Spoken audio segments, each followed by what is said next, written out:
After the game, God-Forsaken Lands was released in 2025, its abilities were transferred into reality. The world turned upside down, and on the city streets one could see a magician wreaking havoc, levitating above the ground. The protagonist, Qin Feng, stood in the middle of the ruins, his hand wearily running through his hair, his sword stuck in the ground, his companion standing to the side. Feng was just one step away from becoming the strongest. He looked at the sky with tired eyes. The hero's face contorted in a mixture of pain and shock as his companion stabbed him from behind with a red branch. Feng fell to his knees, screaming as the branch grew inside him, feeding on his blood. The betrayal of the person closest to him was too unexpected and painful. Suddenly, Feng found himself in his bed. He sat up and looked out the window. The scenery seemed unreal. The city, untouched by the brutal fighting, was right before the boy's eyes. Feng remembered the sacred artifact that he managed to obtain before he was killed. He had a chance to take a completely different path, to break off relations with his sister, closing his doors to her. Awaken as a shadow by changing your class. Dedicate his path to revenge against Song Fei, who was responsible for his death, and grow much faster and stronger than before the regression. Feng decided that he would go through this path of struggle alone and would act from the shadows. He will give in to the darkness that has grown within him because of betrayal. He himself will become darkness, accepting it as a part of himself. Before the regression, the ruined temple was littered with the corpses of monsters slain in battle, and lightning struck from the sky, illuminating the entire area. Xiao stood to the side, holding a dagger in her hand. She told him that he was truly incredible. Feng could barely stand among the corpses of the monsters. He leaned on his sword to maintain his balance. Xiao said that although he managed to clear the ruins of the ancient god alone, even with so many debuffs placed on him, the Eye of Justice would still go to her. Feng held the wound on his side, finding it hard to breathe, and asked why her, of all people. Xiao held the Eye of Justice in her hand, looking at the boy indifferently, while Feng lamented over his sister's betrayal. She sighed tiredly, her eyes filled with contempt, asking how a foundling, adopted by her parents, not related to her by blood, dared to call himself her brother. Fei approached the girl and confirmed her words, adding that Feng had been very useful. She joyfully turned to his voice, and the hero listened with his last breath to what they were saying. Fei put his hand on Xiao's shoulder. The Eye of Justice was now in his possession. He said that they would not have been able to obtain this artifact without Feng, and told how much effort he put in to get the Devourer's Blade and knock out all the life energy from the hero. The guy asked with a smile if the hero liked his sister's engagement gift. Feng muttered through his teeth that he had raised her after her parents' death, paid for her education, and protected her with his life. But it turned out that he was wrong. Xiao began to accuse him of bullying and controlling her after her parents' death, and his only benefit was that he protected her and her brother Fei. But it all ended once they got their hands on the artifact. Fei rushed at the barely alive Feng with 2 swords, saying that from now on he would take care of Xiao and wish the hero a peaceful death. Feng screamed that they wouldn't get away with killing him that easily as the blade almost reached his neck. The sharp blade cut off Feng's head, and it flew off his body. After the game was released, as soon as a person fell asleep, he was thrown into another world. And this did not depend on his desire. All people began to depend on the amount of life energy, which changed depending on the outcome of the battle with monsters. Each player could spend life energy to manifest their abilities in the real world, and the Earth was plunged into chaos as the strongest players emerged into reality. Feng devoted himself entirely to his sister's well-being, protecting her in battles and guiding her forward, helping her develop. The hero survived many dangers, reached the ruins of the ancient god together with his sister, and managed to obtain the sacred artifact. Feng believed he deserved it after everything he had been through. But fate had other plans, and he had no idea that there were traitors behind him. The guy couldn't even imagine that the person closest to him would betray him. Physical pain mixed with mental pain as he fell to his knees, struck by the Devourer's Blade, which had drained all his life energy. Feng was left alone, buried in the ruins, and everything he had worked for was taken away and trampled. Feng's last thought before dying was that he didn't want to put up with this, and if he could only start over, he would think only of himself. Feng lay in bed, enjoying a peaceful sleep. His eyes widened as he came to his senses.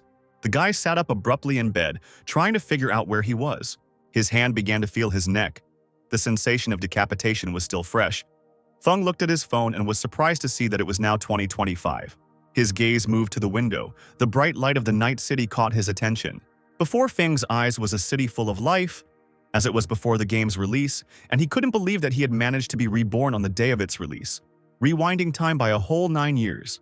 The next day, Xie kicked the door open when she returned from school. She immediately started yelling at Feng, accusing him of not answering her calls even though he was at home. The boy looked indifferently at his sister kicking the trash can, lamenting that it was very important for her to support Fei. But her brother was too categorical about it. Feng vaguely remembered that on that day, she had a big fight with him because of that guy. While the girl was listing the reasons why she wanted to support the singer, Feng remembered that before the game, Fei was a popular singer who extorted money from his fans, but Xiao was delighted with him and didn't listen to anyone. In the past, his brother tried to shield his sister from him, to save her from bad influence. But in response, he heard only accusations. Xiao interrupted his thoughts by pointing a finger at him. She began to blame Feng for Fei's career failures and almost resorted to blackmail. Feng had no intention of listening to her, and with a sharp movement of his hand, he slapped Xiao in the face to make her stop and come to her senses. From the force of the blow, the sister fell to the floor amidst the rubbish she had scattered. Xiao was shaking, pressing her hand to the place where she had been hit. Her eyes were wet with tears. She didn't believe that her brother could hit her. Feng got angry and said he wasn't in the mood to fight, but he couldn't listen to her whining. Xiao felt something hit her head. A bank card fell into her lap. Feng said that he was returning the money that her parents left them, and he hadn't touched a penny of it in all these years. The guy opened the door to his room and cast a displeased glance at his fallen sister, saying that he was not going to stoop to her level. From now on, he will no longer consider her a sister. She sat on the floor, tears streaming from her eyes, her cheeks swollen, and she bit her lower lip in anger and pain. The hero locked himself in his room, thinking about how many opportunities had been missed for the sake of his sister's safety in the past. Feng took out 2 sleeping pills and wondered how far he could go without this burden. The boy took some sleeping pills, deciding that he should use all his knowledge to become stronger, and this time leave his sister to deal with her problems on her own. Feng placed the mug of water on the nightstand next to his phone, and the sudden movement almost spilled the remaining water. He was determined to rip Fei's head off himself this time. When the sleeping potion took effect, Feng was transported to a space already familiar to him. He walked through an arch engulfed in blue flames, his steps muffled as he walked on the surface of the water. He felt like he missed this place. Last time Feng spent too much time choosing a class, and he decided not to repeat that mistake again. The hero stopped in front of the image of a warrior. He chose this class in the past to be a reliable protector for his sister. But in the present, when he decided to act alone, this choice did not suit him. The hero turned around, thinking out loud that the most important thing for him would be agility and quick reaction. Feng extended his hand towards the image of the assassin, choosing a new class for himself. The guy was surprised to see a message in the system window that the Eye of Justice had been successfully bound after logging into the game. The artifact activated, and Feng felt a heavy gaze on him. The system window gave a hint about the unique ability, Power of Justice, thanks to which he automatically received the strongest characteristics of the selected class. He grinned, realizing that the artifact remained with him after the regression, and now Feng was its owner. His eyes widened in surprise as thick threads of darkness passed through his body, branching out in different directions. The system congratulated Feng, announcing that he had managed to unlock the secret subclass as his body was completely enveloped in a ball of darkness. A hand emerged from the shadow curtain as the synchronization was fully completed. Feng's appearance changed. His hair turned silver, his clothes changed to those befitting an assassin. Threads of darkness wove from his body. He unlocked a secret subclass. The game announced that the hero had become a shadow. The boy felt the changes, noticing that his original strength was already much higher than what he had in his past life as a warrior class. He touched his face, his eyes turning the golden color of the artifact. His thoughts were occupied with what a rare opportunity the Power of Justice had given him. He was trying to understand what it was. The system told him that this was the primordial power of the universe, which would be fully revealed when his status became deity. Feng recalled a player from his past life who had managed to enter the Kingdom of Law only 7 years after the game's launch. But no one else had been able to replicate that triumph. The hero's eyes lit up with anticipation. He saw a new goal before him, to become a deity, since he was given such an opportunity at the start. A system window opened in front of him, and the game asked him to come up with a nickname. Feng looked at it, wondering what his name would be. His finger touched the system window. He decided to call himself Shadow, since his characteristics were born from the darkness. Darkness began to swirl around Feng, and the game warned him that he was being transported to the God-forsaken lands, along with an explanation that he should be careful there, lest the countless monsters drain his life energy. Shadow had barely finished listening to the information that the accumulation of life energy depends on killing monsters, and its loss on one's own death, when he found himself on the streets of the city of Rakushka, a safe zone. Feng pulled his hood up as he passed the men who were trying to figure out how they had ended up there, just by falling asleep in different places. He knew that he shouldn't linger if he wanted to be among the first, because soon there would be those who would subjugate the players and the rules of the game. Feng moved forward, not paying attention to the fact that he attracted a lot of attention to himself with his unusual appearance due to his special subclass. Shadow lifted his mask to cover his face, and a faint magical glow appeared next to him. Right in front of Feng, a girl and 3 men appeared on the magic circle. They understood from their own experience that after death they are returned to a safe zone. The men began to complain in unison that the first-level monsters were too strong and that they had already lost half of their life energy. They looked at the girl, Li Qi, who was rubbing her bruised head, and asked what they should do. Qi noticed Feng passing by. He stared at her, wondering if the girl might have a secret subclass since the archer chose a longbow instead of a shortbow. She immediately stood up, interested in him, and began to offer the hero to join forces, saying that he couldn't cope with those monsters alone, and that her team had at least some experience. But Feng thought that they only had experience in being killed, and refused. He watched silently as the guy walked away, and her teammates began to reproach him for acting tough and just dying there alone. The archer opened the system window and looked at the stranger's nickname, Shadow. She clicked her tongue and cursed. Qi waved to her comrades, suggesting that they follow the boy to assess his skills and gather more information about the monsters. She grinned evilly, adding that they would watch him die. Feng confidently walked towards the exit of the Shell City in order to find himself outside the safe zone. Qi stood behind a tree, watching him from behind cover. She thought that she still didn't know how she ended up in such a creepy and dangerous place. But thanks to her experience in online games, she was lucky enough to quickly form a team. A monster they had encountered surfaced in her memories. 3-eyed, lanky, and too powerful an opponent for level 1 players. The men from her team watched Feng with her, discussing among themselves that his weapon and appearance were different from the assassin from their team, and even his agility indicators were higher, judging by the hero's speed. He was sure that Shadow was not that simple, and they would be able to learn something if they followed him. She fully concentrated on observation. Feng turned around, his golden eyes glowing under his hood, his displeased gaze directed straight at the place where Qi and her comrades were hiding. Qi flinched when she saw Feng turn around and hid a little deeper behind the tree, wondering if he could have noticed them. The hero's body was enveloped in shadows from all sides. Feng disappeared right in the middle of the street, dissolving into patches of shadow. The people who were following him ran to the place where he disappeared, trying to figure out where the guy had gone. They didn't understand how someone of the first level could have the invisibility skill. Feng hid his presence and watched as they walked back to the city, discussing options on how they could become stronger, so they wouldn't be killed again while hunting monsters.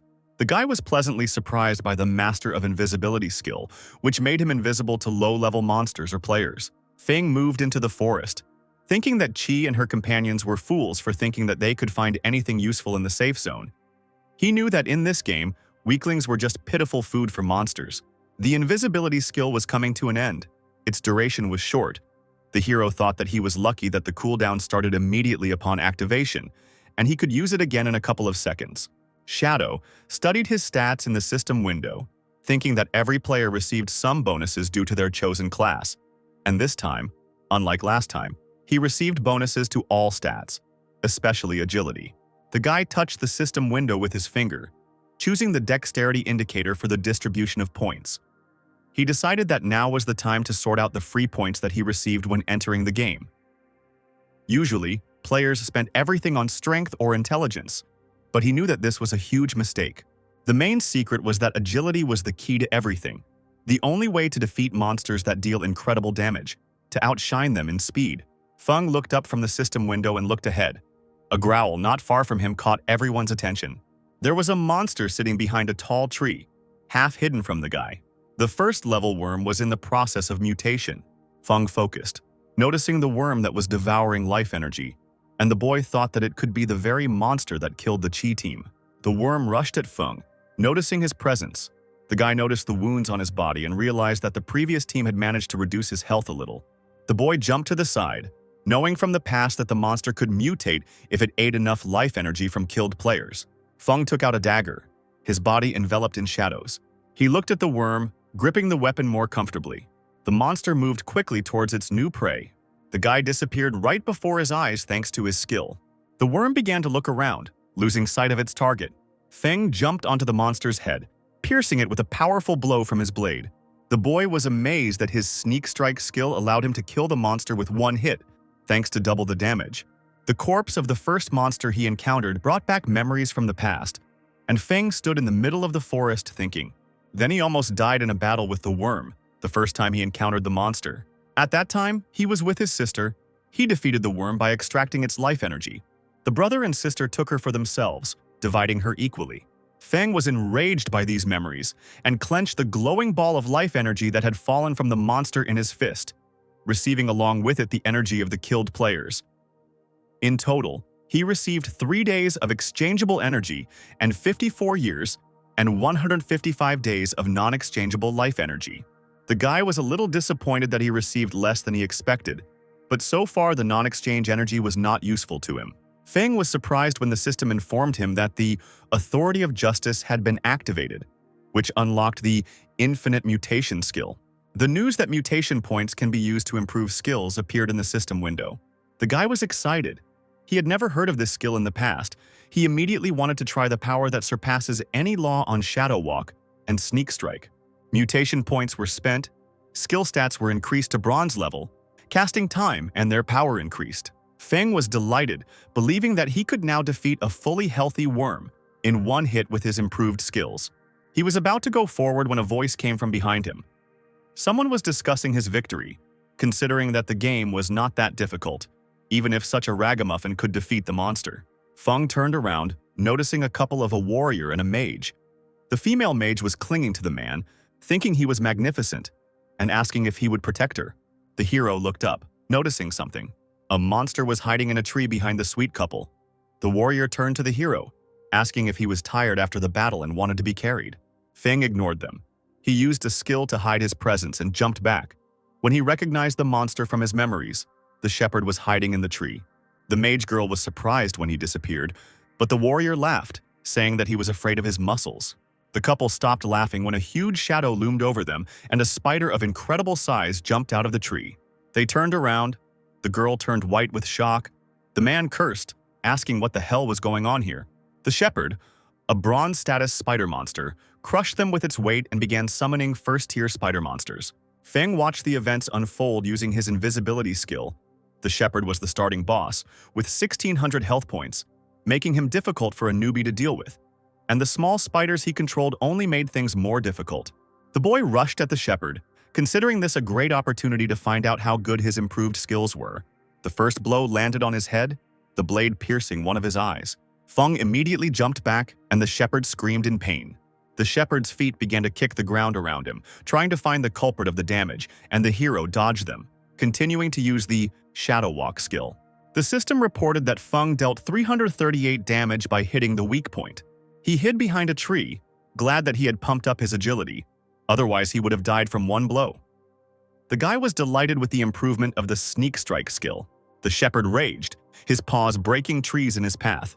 Feng concentrated, knowing full well that the local monsters were not stupid, and he would not wait for his death. The shepherd destroyed the trees in the area to find him, and the small spiders were waiting at the ready. The hero could not act impulsively, but wanted to test his guess. The huge spider let out a loud cry, breaking the trees around it. An ordinary stone flew towards him at high speed. The projectile hit the shepherd's belly, and the system reported that Feng had managed to deal 299 damage thanks to the weak point attack. The boy picked up another stone, making sure that his thoughts were correct. He was still hiding behind the tree, realizing that most of the damage was coming from the bonuses from his stealth skills. Feng swung another stone, deciding that all he could do was throw the stones at the right moment. The next rock hit the head, increasing the damage by 279 points due to the collected bonuses from stealth skills. He picked up another stone, deciding that he needed to activate Shadow Walk again. His plan was to hide until the skill wore off and attack at the very last moment. Meanwhile, in the safe zone, the shell, a rating update notification rang out on the streets. The players looked up in surprise when they heard that Shadow had killed the bronze boss and was the first to reach level 2. They couldn't understand how someone could single-handedly defeat the boss while they themselves were dying at the hands of ordinary monsters. Key and her team learned the nickname of the raiding leader. They were confused, wondering if it could be a system error. The couple who were crushed by the shepherd tried to figure out if Shadow could be the player they saw before their death by the giant spider. Feng was collecting the life energy extracted from the bronze boss, cursing that the small spiders had scattered, and he hadn't been able to collect experience from them. The system announced bronze-level rewards in the form of the Greedy Hands scroll and a rusty dagger. The guy's attention was drawn to a scroll that increased the chance of receiving an additional reward after defeating a monster. Feng remembered how, in his past life, this scroll had been given to a guy from the Godslayers Guild, and he had been able to become one of the strongest players. The hero stopped. It dawned on him how useful this skill was for him. His gaze fell on his hand. Feng imagined that he could increase the drop rate of useful rewards thanks to the skill Infinite Mutation. At the same time, in the real world, school children were walking along the city streets. Xiao's friend asked her if she wanted to apologize to her brother since they had skipped classes for Fei's concert. But Xiao, with a bandage on her cheek, was adamant, blaming Feng for almost making them late and saying that he should be the one apologizing to her. The girl honestly admitted that sometimes she envied the way Feng took care of her sister. Xiao began to get irritated. She said that Feng was only interfering in her affairs, and he was not even her real brother. Fei was enough for her. And when her friend asked about her cheek, she lied that she simply fell. When they approached the classroom, they noticed that a whole crowd had gathered there. The schoolgirl with the bob cut through her classmates to see what was going on. A boy lay asleep at his desk in the classroom. His body was translucent, and his other classmates tried to wake him up. She asked what was going on with Jiang Wei, shocked by what she saw, and another classmate said that he just wanted to take a nap and they found him like that. Discussions began among the school children. Everyone said that the internet was abuzz with news of similar incidents, but no one yet understood what it was. Xiao's friend took out her phone, deciding to call her parents quickly to warn them, and advised Xiao to call her brother, but she only chuckled, saying that she was not going to call first, and shouted angrily, "Feng should die." Meanwhile, the hero increased the level of Greedy Hands with the help of mutation points, and the probability of receiving an additional reward became 70%. He activated the Greedy Hands skill, and with its help earned 2 mutation points and 46 days of exchange life. Feng laughed, pleased with his catch. For the next leveling up, he needed 3 mutation points, and he was sure that he would soon have a chance to raise the probability to 100%. The guy moved on, using Shadow Walk. He knew that the world governments would soon be concerned about the situation, because more and more people were disappearing in the game, and he needed to develop even faster. His intention was to find a stronger boss so that he could quickly reach level 10 and be able to use his abilities in the real world, which would soon be consumed by chaos due to other players. The guy's attention was drawn to voices in the direction where the sounds of battle could be heard. He approached the cliff, continuing to hide his presence. From the cliff, the team could be seen fighting a level 2 monster, the Swift Maniac. Feng chuckled as he saw a monster that met his requirements. He took a closer look and noticed among the players Wang Ming, whom he knew from his past life, who had assembled a team consisting only of secret subclasses. Wang Ming raised his shield to use his skill against the monster. A projection of a sacred shield appeared in front of the man's shield, blocking the attack of the Swift Maniac. Feng remembered that Wang Ming had been given the Saint Warrior subclass, which had double the stats of a normal warrior and well-developed stealth skills. The mage girl raised her staff, preparing to cast a fire spell. A fireball hit the monster's side. The hero watched them, recognizing in the girl a hidden mage subclass, the Prophet, with a unique skill, Fortune Teller's Fireball, and double magic damage. He looked at the archer with the sharpshooter subclass, which had the ability to shoot quickly, and the healer with the oracle subclass, whose abilities were twice as strong as those of a normal class. With the ability to use area of effect healing spells, the swift-footed maniac dodged arrows and fire spells. Wang Ming was thrown aside by the impact on his shield after colliding with the monster. The archer cursed, realizing that the boss was too strong, and their attacks were barely chipping away at his health. The holy warrior tried to get to his feet, telling the healer to keep working so that he could continue to draw the monster's attention while the rest of the team attacked him without stopping. Feng understood the man's intention of gradually reducing the boss's health and considered it to be an overly optimistic choice. Just as he was beginning to think that other monsters might come to the noise, 2 swamp mud monsters appeared behind Wang Ming. The boy immediately recognized them as corruptors, second-tier monsters covered in mud slime that used area of effect attacks. A warrior from Wang Ming's team rushed at the corruptors with a sword to protect the leader. The two-handed sword entered the monster's mud body, and Feng cursed inwardly, realizing that he had never met a person with such a secret subclass before. The warrior was surprised when his weapon got stuck in the monster's body. He shouted to the others that the monster's defense was too strong and it would not be easy to defeat it. The corruptor released filth from his mouth, attacking the shocked warrior right in front of him. The stinking ooze released by the monster covered the area, preventing the team from moving normally. The prophet screamed for help as the corruptor moved towards her. Feng rushed forward from the cliff where he had been watching their battle. The girl clutched the staff in her hands, closing her eyes in anticipation of imminent death. When the mud monster's head was blown off with one blow, Wang Ming's team looked at the defeated monster in surprise, not understanding what was happening. They were trying to figure out who had managed to defeat the corruptor with one blow when the monster fell onto the liquid it had released. The warrior with the two-handed sword was indignant, not understanding how this was possible since they themselves had to spend 10 seconds on a first-level monster, and a second corruptor was moving behind him. He shut up, turning around when he heard the second monster's head being removed as well. Wang Ming's team continued to ask questions. Everyone was shocked by what was happening, but their leader brought them back to their senses, reminding them that they could not stop attacking the main target since the stranger fortunately helped them. Feng hid in a tree while the holy driver gave instructions to his comrades to continue to hold the line in order to defeat the swift-footed maniac. The hero received 40 experience points, 1 mutation point, and a scroll with the poison arrow skill along with 8 exchange life points as a reward for defeating the corruptors. He used the opportunity to level up poison arrow to raise the skill to silver level. The swift-footed maniac meanwhile pierced Wang Ming's stomach, attacking him from both sides at once. The monster lifted the man off the ground, its sharp paws passing right through the man. The archer called out to his leader in fear, while the healer worried that his spell speed was not fast enough to heal the man immediately. Blood flowed from the holy warrior's mouth. He gathered his strength and told his comrades to run. An arrow flew from the forest at great speed. It hit the swift maniac right in the head, and green poisoned blood spurted out of the wound. Wang Ming's team was shocked that one attack reduced the boss's health by half. The monster threw the holy warrior back, sending him to the ground, and began to back away, groaning from the serious injury. Poisoned blood continued to flow from the wound on his head. The monster's health continued to decrease and he fell to the ground. Feng watched with satisfaction as he realized that Poison Arrow did not remove his invisibility and he could now use it without being noticed. He was rewarded for dealing most of the damage to the boss and had now reached level 3. Wang Ming raised himself up and looked at the corpse of the monster, above which a ball of life energy was hovering. He was surprised by the damage inflicted, not believing that it was done by a human.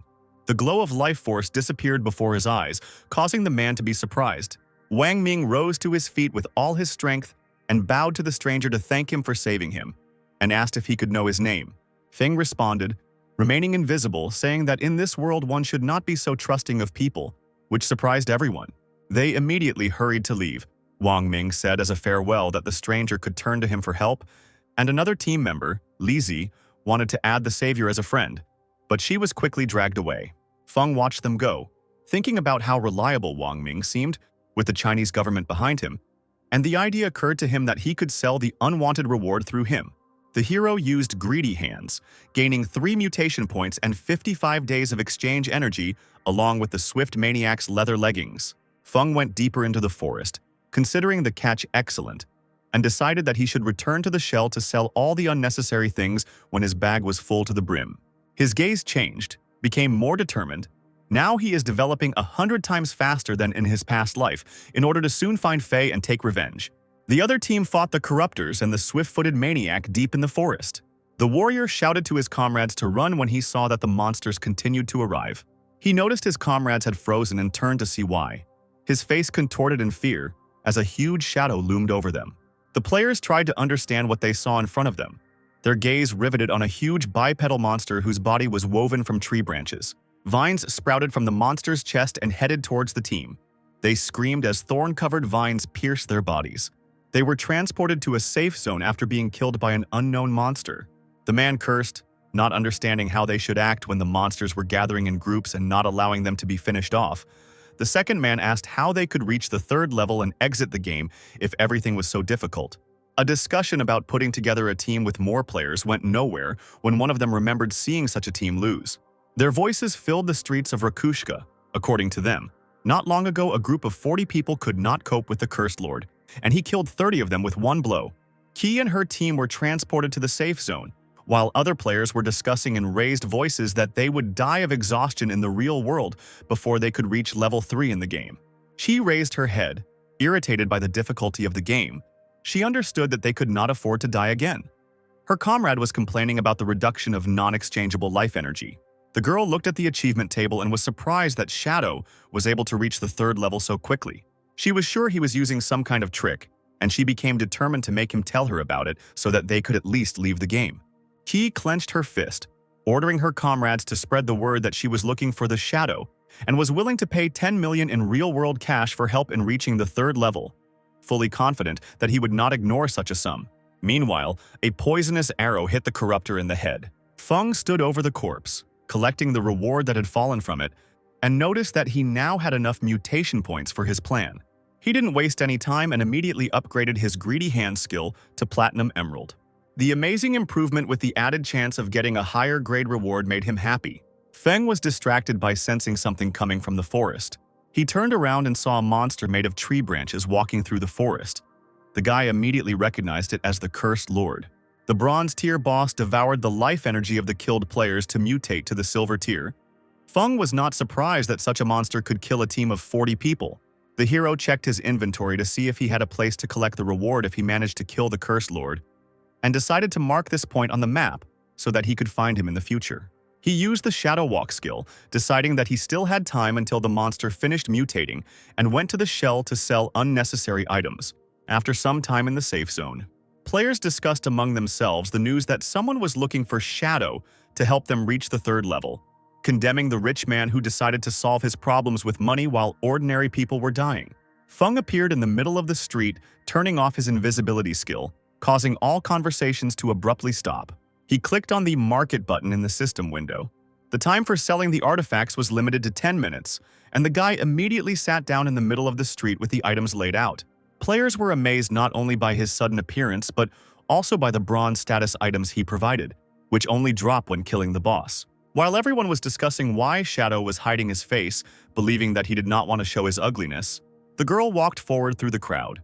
A red-haired mage with a covered face asked Feng how much he charged for the ice skill. The hero replied that the skill cost 100 days of exchange energy, recognizing the girl as Grey Rose, who, like him, hid her face and ranked 11th in the shell rankings. Grey Rose thought the price was too high and asked if he would lower it, but Feng was adamant. He said that this skill would increase her development speed at the beginning of the game, and the price he was offering was still low. He rejected her offer to conduct the transaction with real money and told her to return when she obtained the exchange energy. Grey Rose asked to wait for her a minute so that she could think about the offer. She turned to her team to discuss everything. Her comrades thought it was a good deal to get out of the game and agreed to transfer their exchange energy to her. Grey Rose returned to Shadow, informing him that she had obtained the necessary amount. While he thought that they should have much more energy since each of the team had reached level 2, their deal was completed. He ran past the magician girl to where Feng was sitting, shouting that she had finally found him. The archer confidently declared that she was giving the hero a generous chance to help her reach level 3, and would repay him with money in the real world. The players behind her were amazed to finally find out who was willing to pay that kind of money for help in the game. Feng knew of her from memories of her past life. She was the daughter of Chairman Da Jiang, the leader of a crime syndicate, and killed people by luring them with lucrative deals in life energy until the government dealt with her. Feng categorically refused her.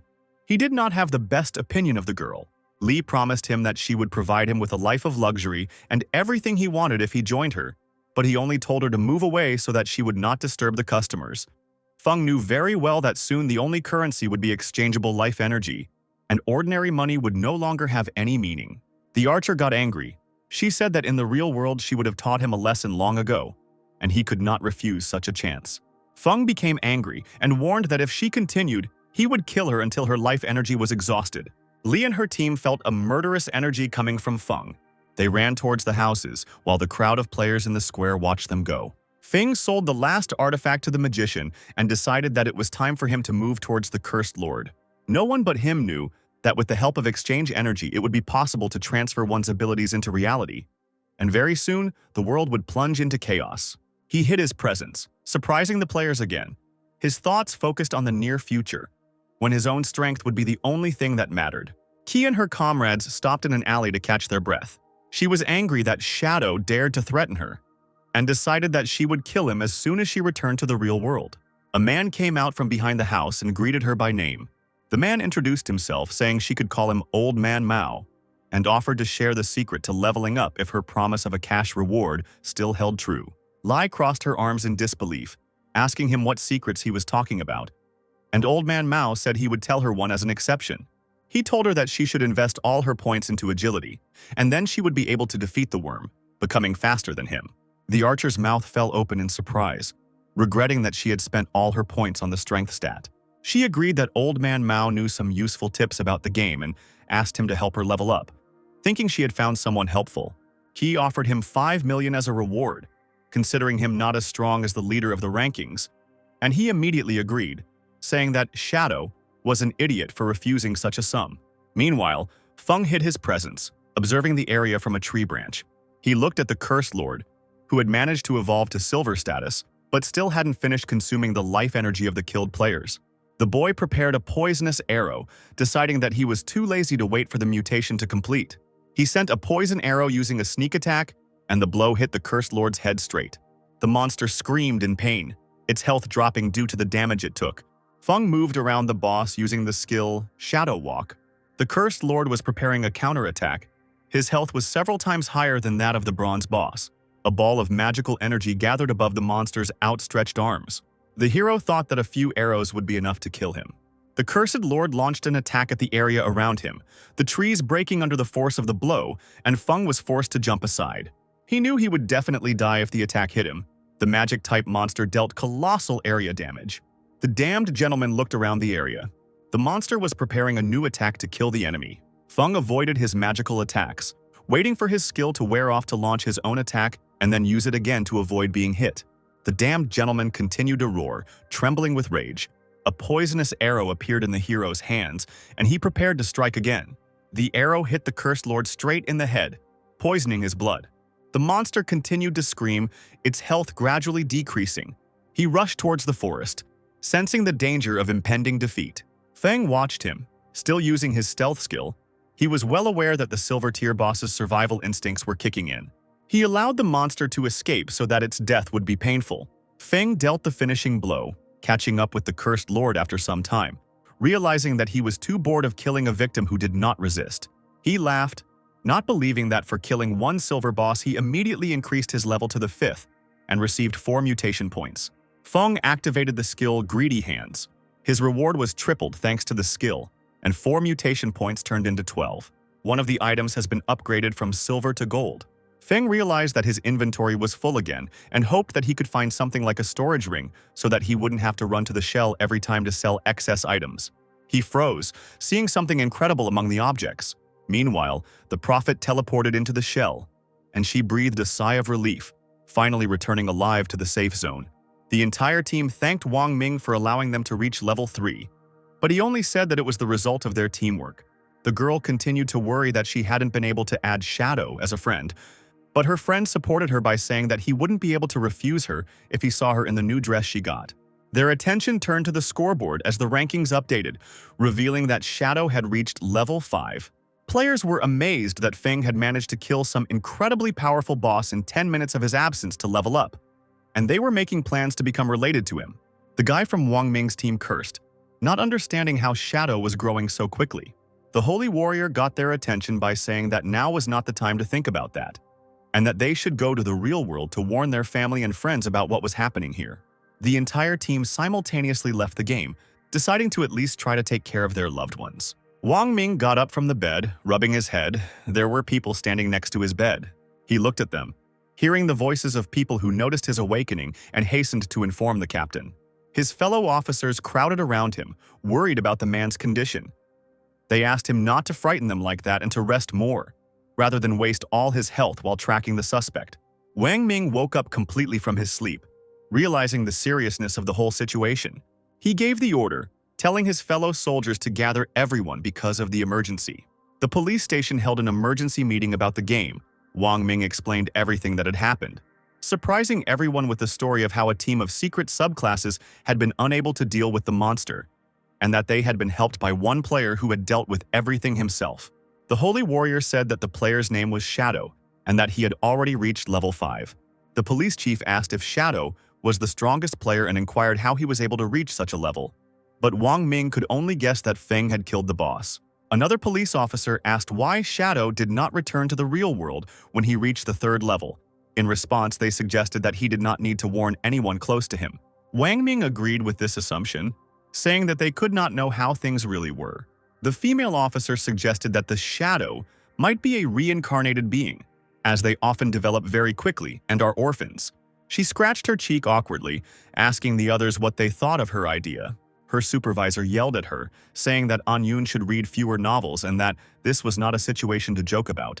He concluded that Wang Ming's testimony matched what his superiors had reported, and many old people who fall into the game soon die. The police listened with concern to his words about how, when all life energy is lost in the game, people die in real life. Someone couldn't stand it, calling what was happening an inexplicable devilry, and the leader agreed with them, saying that it was beyond their understanding. The leader's voice grew louder as he spoke of the order to create a team to explore the land abandoned by God and the formation of a specialized army. They couldn't be left behind by other countries when it came to a phenomenon that affected the entire planet, as all countries are doing everything possible to understand what is happening. And Yoon accepted the order to be appointed as the captain of the first team. Wang Ming became vice captain. They could choose their own subordinates. The leader suggested that An Yoon would be able to get close to the Shadow due to her personality, and since he didn't seem like a villain, they should try to recruit him. Their task was to reveal his identity as quickly as possible, and best of all, to make him one of them and find out everything that had any significance. By evening, having received instructions to monitor the order and stability of what was happening, the meeting finally concluded. At the same time at the school where Feng's sister studied, her classmates discussed what they had learned from those who had already played the game to figure out what to do next, while Xiao looked at her phone. She didn't understand why she hadn't received any news from her brother yet.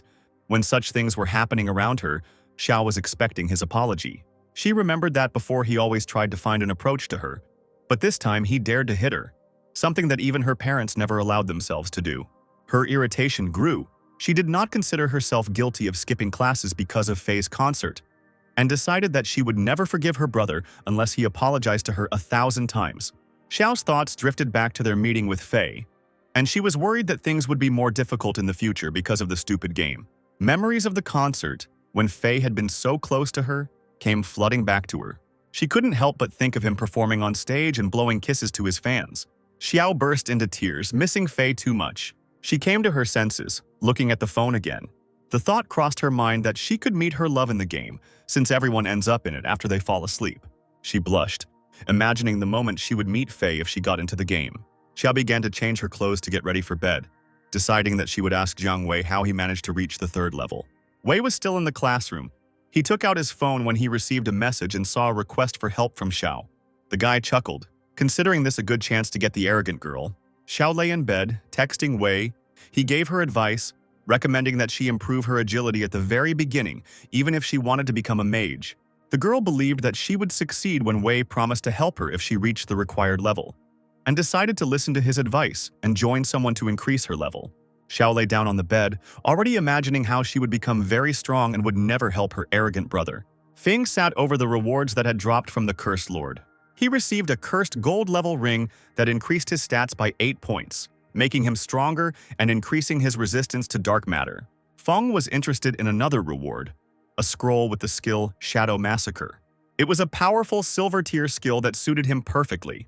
Feng spent 8 mutation points on greedy hands.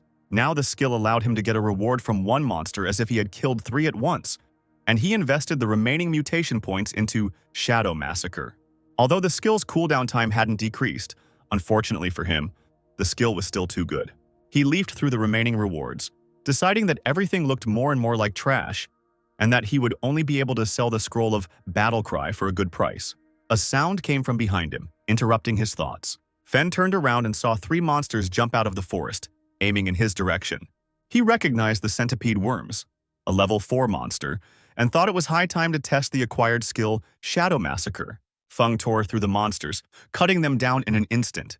His speed and skill have improved after using mutation points. He looked back at the centipede worms to assess the effects of the skill he had used. Having hidden himself with Shadow Walk, Feng appreciated the increased attack power, which made it less likely for something unexpected to happen. He estimated how long it would take to accumulate enough life energy to transfer his skills into the real world, and decided to shorten the time by selling unnecessary items, in which case he would only need to reach level 10. Feng moved through the dense forest, hiding his presence. He stopped behind a tree, hearing someone congratulating the girl on reaching the 3rd level and asking about the promise.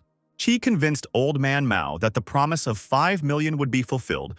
She shared her phone number and asked if he would like to exchange his life energy for money, offering 10,000 in cash for each day.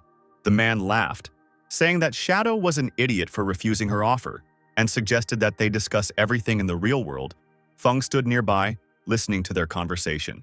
Old Man Mao chuckled, thinking that he could earn life energy at any time, and considered himself a genius for deciding to exchange it for real money. After some time in the safe zone of the city of Rakushka, Feng reached out his hand to the portal to activate it. The system reported that the portal was no longer activated anywhere in the God-forsaken lands and could only be used once for free.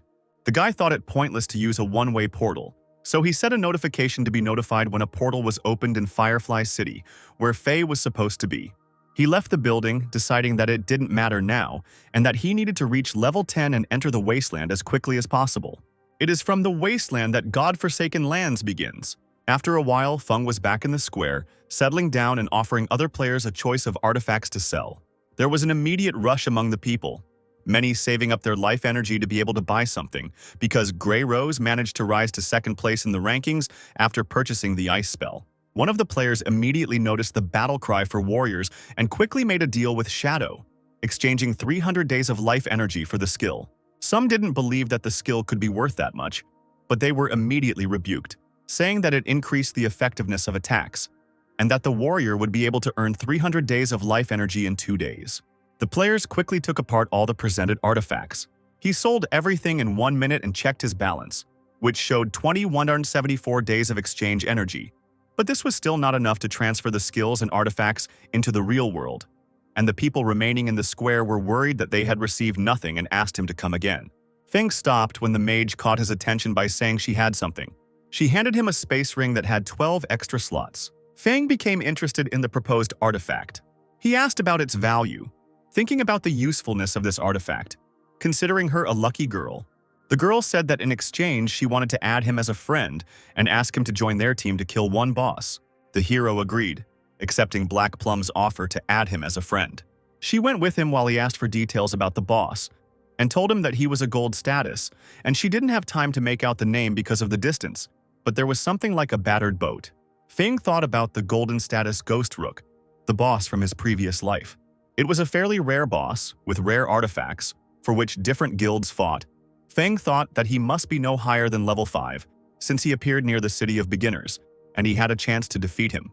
He looked at Black Plum, remembering that she was a prophet and was part of Wang Ming's team, surprised that the girl was able to find a subspace ring and a rare boss. He wondered if she could be one of the legends of his past, the koi fish.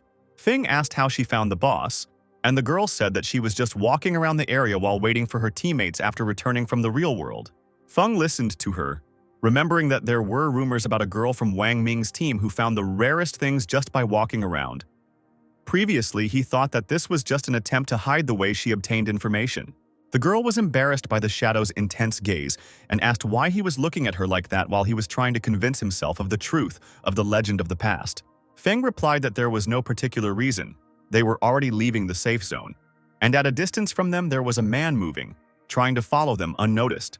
The guy quickly ran to his boss to report that Shadow had left the city with some girl. He arrived at the moment when the boss was convincing his subordinates that they had nothing to fear under his command.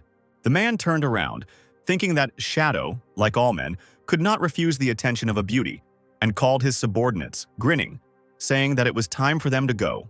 Feng approached the forest. He said that he would share the reward that suited the girl and take the rest for himself. She clarified about her comrades, and Feng said that he was not going to share for free. Black Plum asked Shadow to sell artifacts suitable for her team at a discount. Feng readily agreed. The girl was delighted, saying that then they should wait for the others to log into the game, and asked where they were going. After a short silence, Feng said that they were going to fight the golden boss. Black Plum was shocked by his answer, not expecting them to head there right away. She became nervous, saying that she wouldn't survive direct attacks because she was a mage, but Feng assured her that he alone would be enough and she could stand aside, which surprised her even more. The mage didn't understand how Shadow was going to go against the golden boss alone. She knew he was strong, but she didn't understand how he could be so strong. While the girl was lost in her thoughts, Feng noticed something. He used the skill Shadow Walk to hide his presence, which surprised her even more. Black Plum began to look around, trying to figure out where he had gone and calling him. The men following them noticed that Shadow had disappeared, and the boss laughed, thinking that he had deceived the girl and abandoned her to her fate. They came out of hiding, deciding to catch the magician and have some fun first.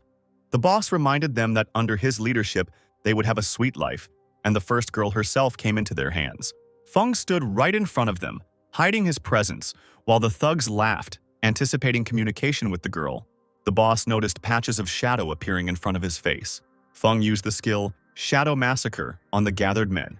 He rushed through them in an instant, killing every one of those gathered. Feng was disappointed to only receive 12 days of exchange life for killing 5 players, which was similar to defeating the weakest monsters.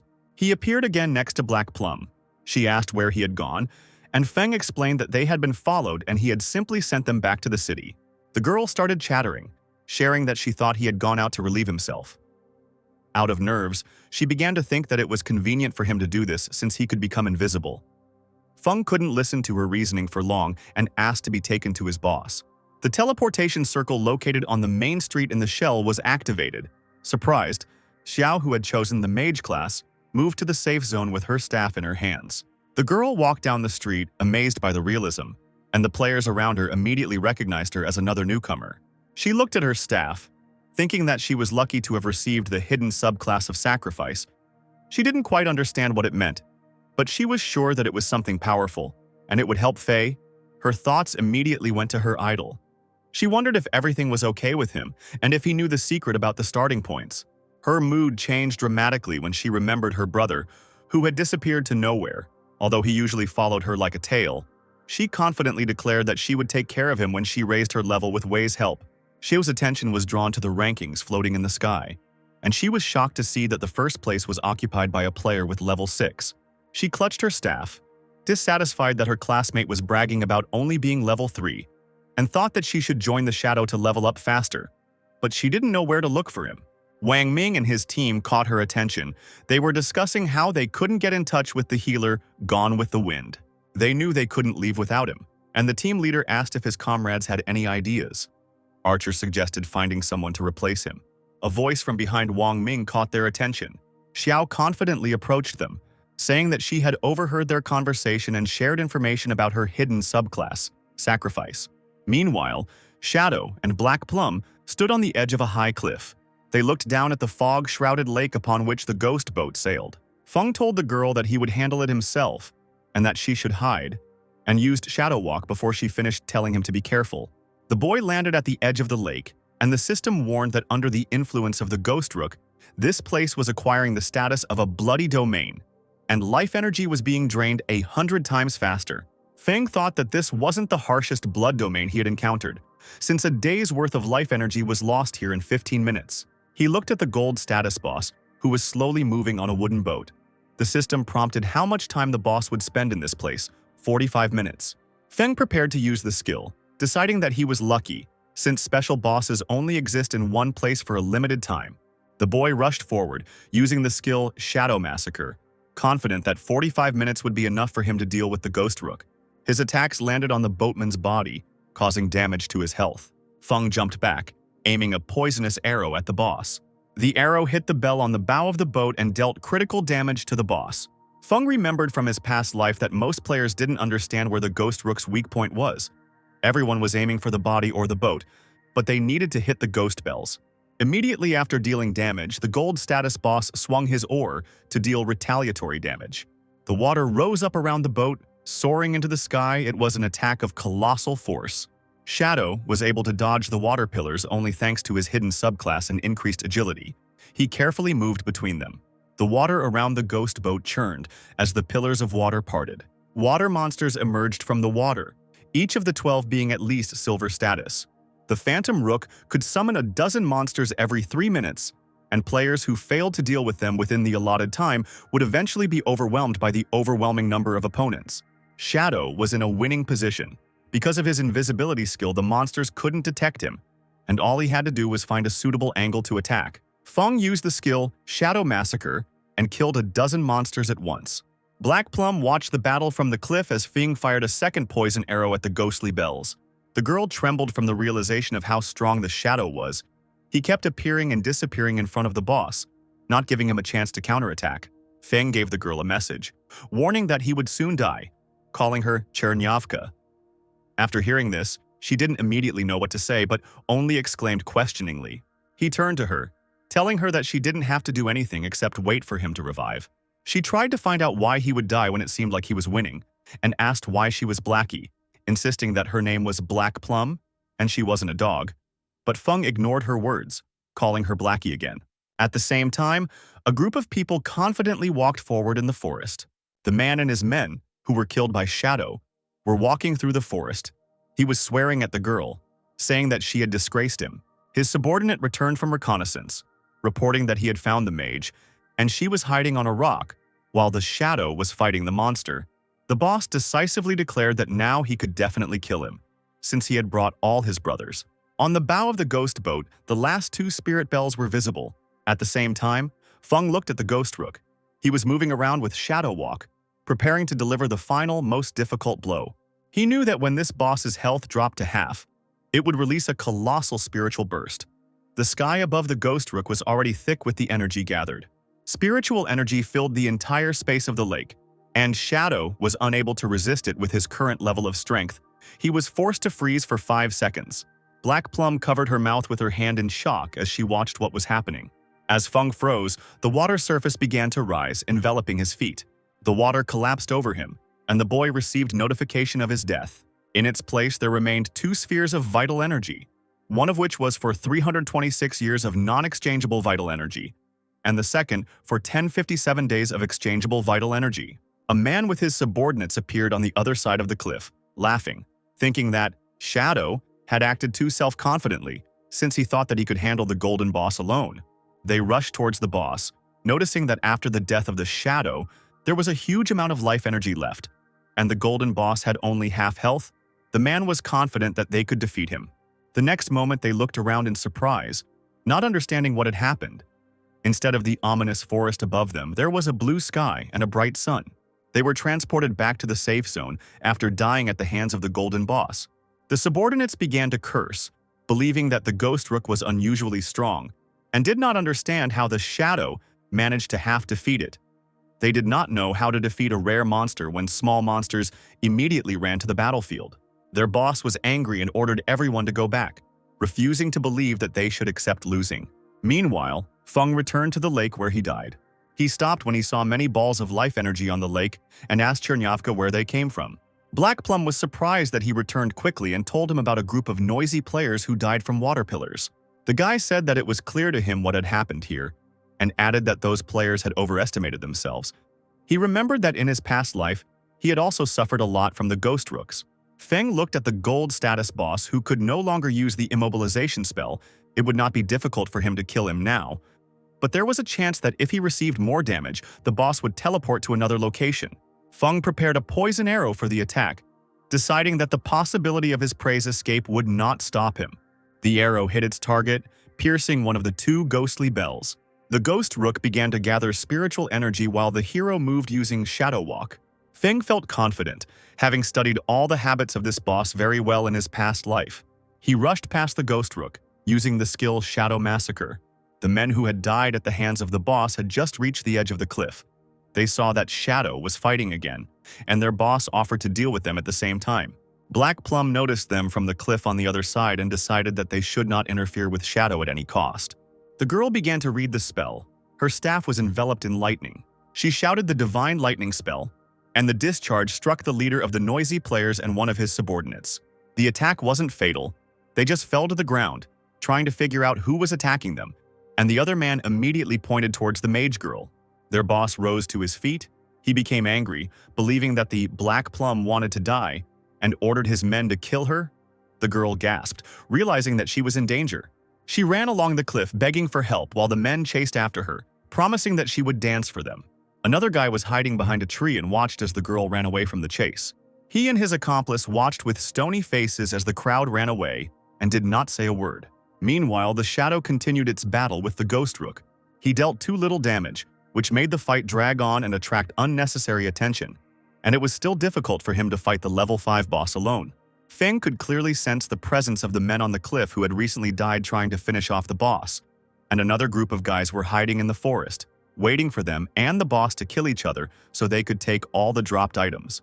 The ghostly boat breathed its last, its body saturated with poison from Fen's arrows.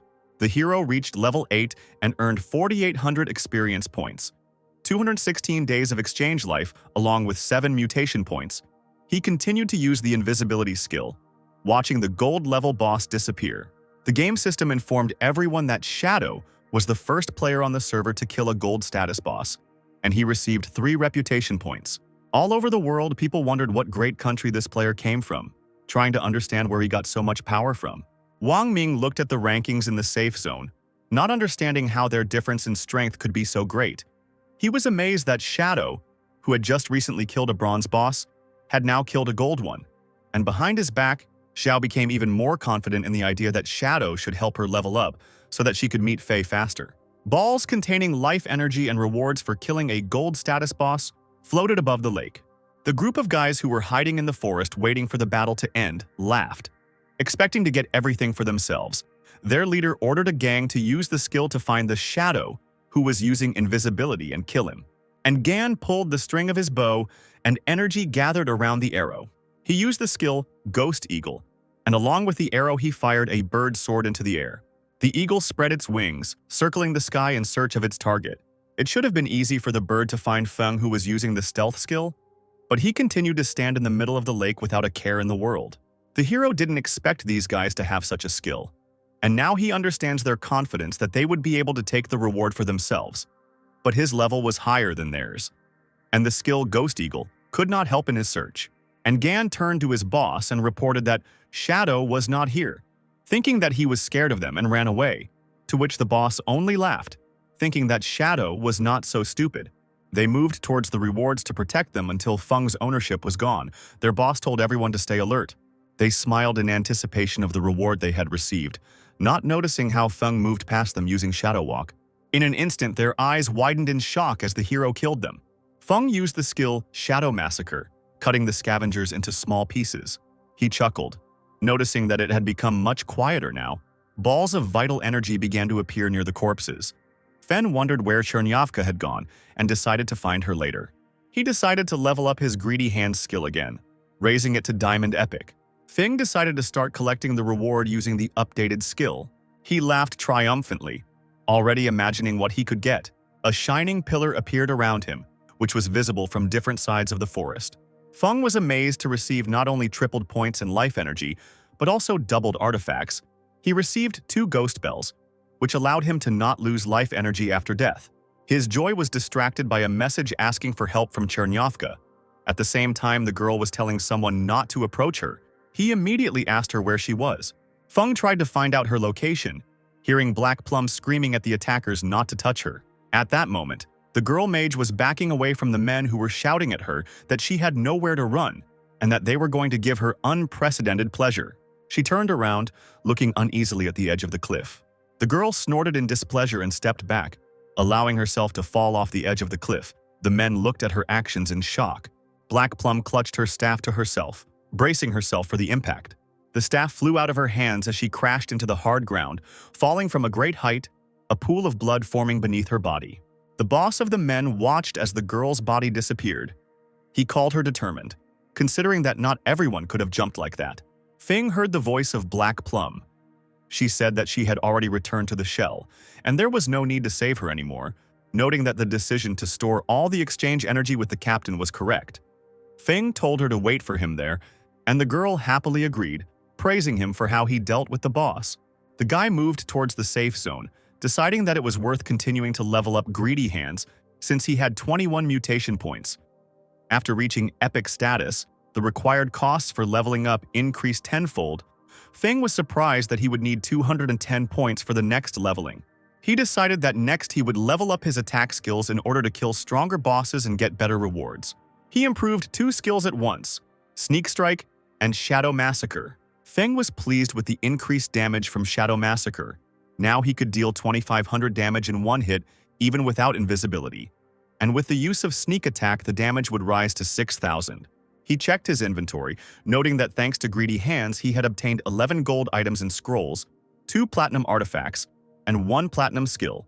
3 rewards perfect for an assassin. Feng took out twin ghost blades that dealt double damage with each attack. He took a closer look at the weapons, deciding that their basic stats were good enough on their own, even though he mostly used skills, but increasing the attack speed would also increase the speed of skill casting and reloading. Next, he tried on the ghostly leather armor, thanks to which most players won't even be able to scratch it. Feng made his armor invisible using a setting in the system window so that other players would think he was wearing basic equipment, and decided to see what skill he had acquired. Blurred Shadow, a gold skill that reduces damage, pleased Shadow, although in her previous life she was considered unimportant because it was very difficult to level up. This time, thanks to infinite mutation, he won't have to sacrifice artifacts to improve his skill. He moved on, deciding that he would sell the remaining skills to Wang Ming's team at a discount, and could even give them on credit as a sign of gratitude to Chernyavka. A crowd of men were walking towards Feng, chasing after the Black Plum. He noticed them at the last moment, interrupting his thoughts. The men stopped and looked at the shadow with stunned expressions.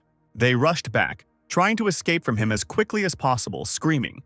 Shadow chuckled as he watched their attempt to escape and activated the Shadow Walk skill.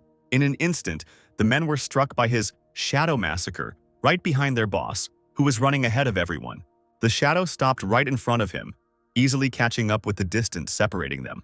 The man began to beg him for forgiveness, promising that such a thing would never happen again. He complained that he only had a year left to live.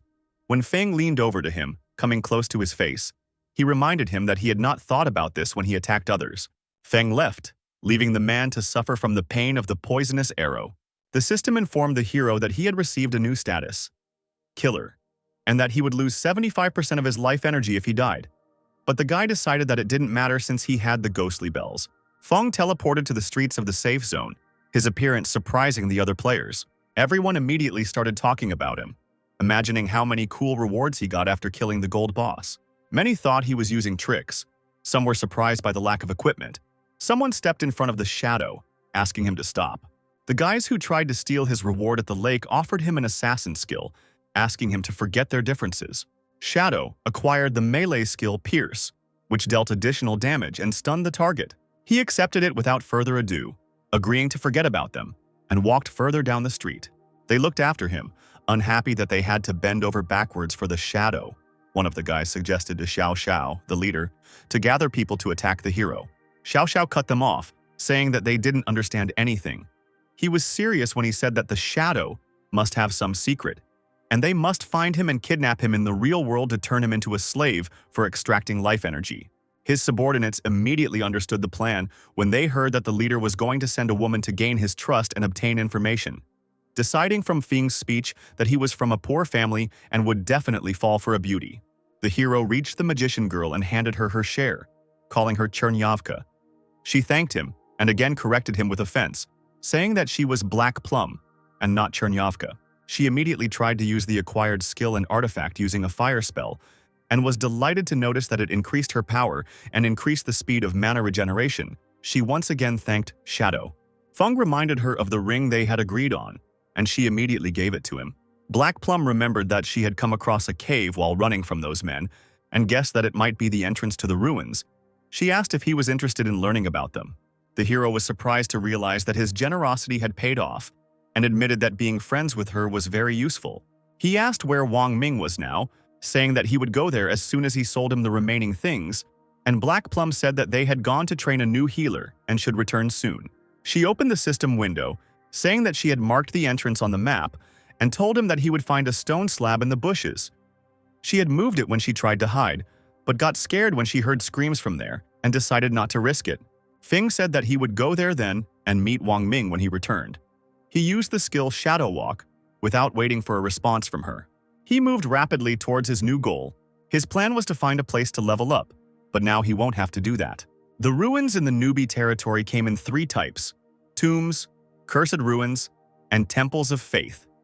And each was chock full of bronze and silver tier monsters where he could obtain a ton of energy and mutation points. Fen reached a stone slab that had been pushed aside, which opened the entrance to the ruins located underground. He started to go down the stairs, thinking that the tombs contained hordes of small monsters, and that at the end there was a golden boss. The monsters in the ruins were cursed by ancient evil gods. Perhaps they were once humans but became ghosts after death. And the monsters in the temples were once humans who worshipped the ancient gods. And this was the most confusing type of ruins. He walked towards the huge door, thinking about the special item and skill scroll that could be obtained by clearing these types of ruins. Feng saw the murals carved on the surface and realized that this was the Temple of Faith.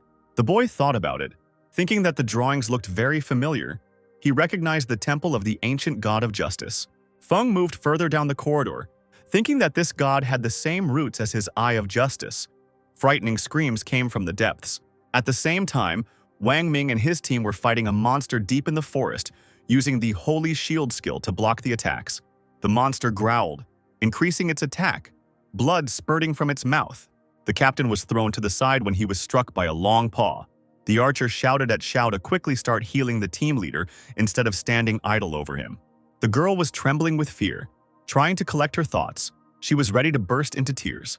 A warrior from their squad noticed that the monster was attacking again and rushed at them, deciding to attack from above, while the guy with the sword shouted at Xiao to use her skills. She fell to her knees, covering her face with her hands, and screamed that she was scared. After the loud cries, the forest was filled with silence. Black crows flew into the sky. Wang Ming and his team were transported to the safe zone after their death, their faces gloomy from defeat. Black Plum saw them and immediately waved. Glad that they returned quickly, she ran up to them, saying that Shadow had not returned yet, and they would have to wait for him. As soon as she approached them, the archer immediately started yelling at Xiao, accusing her of not knowing how to defend herself, how to use skills. He asked if she knew anything at all. Black Plum shielded her, scolding the archer for his words towards a newbie who was fighting a monster for the first time. But the archer was furious and told her to step back so he could tell Xiao everything.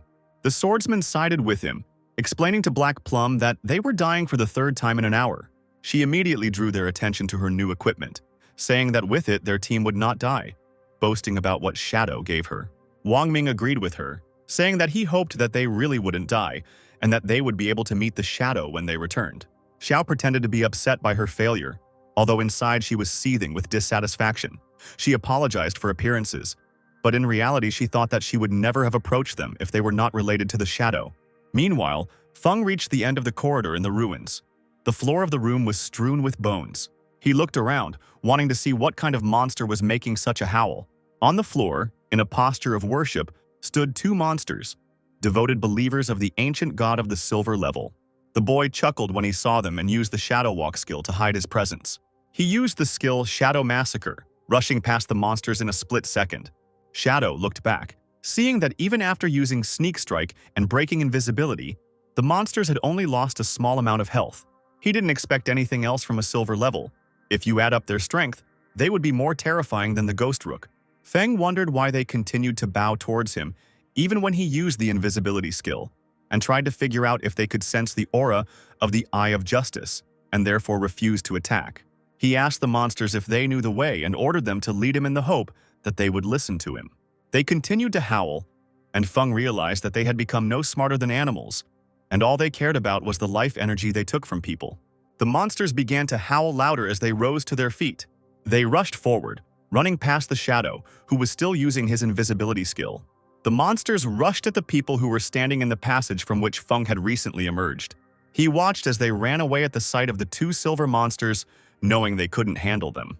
Grey Rose died from the attack of a silver-level monster. Feng recognized them, remembering that their leader had bought an ice spell from him, admitting that he hadn't expected the ruins to be discovered so quickly, but decided not to worry, knowing that no one would have the strength to clear them out anytime soon. He walked over to the life energy that remained after the players' deaths, grinning at the sudden acquisition, the monsters leaning to either side of him, waiting for him to take it for himself. After spending some time in the ruins, Feng clicked his tongue in annoyance, trying to figure out why he couldn't find anything here, He didn't believe that there could only be 2 silver-tier monsters here. The guy looked at the monster, took out a poisonous arrow. He decided to act differently. The monsters were killed with 2 arrows. They dropped a reward, and Feng reached level 9. Using the greedy hands skill, I collected the dropped reward. He remarked with delight that the reward with the epic skill level was simply incredible.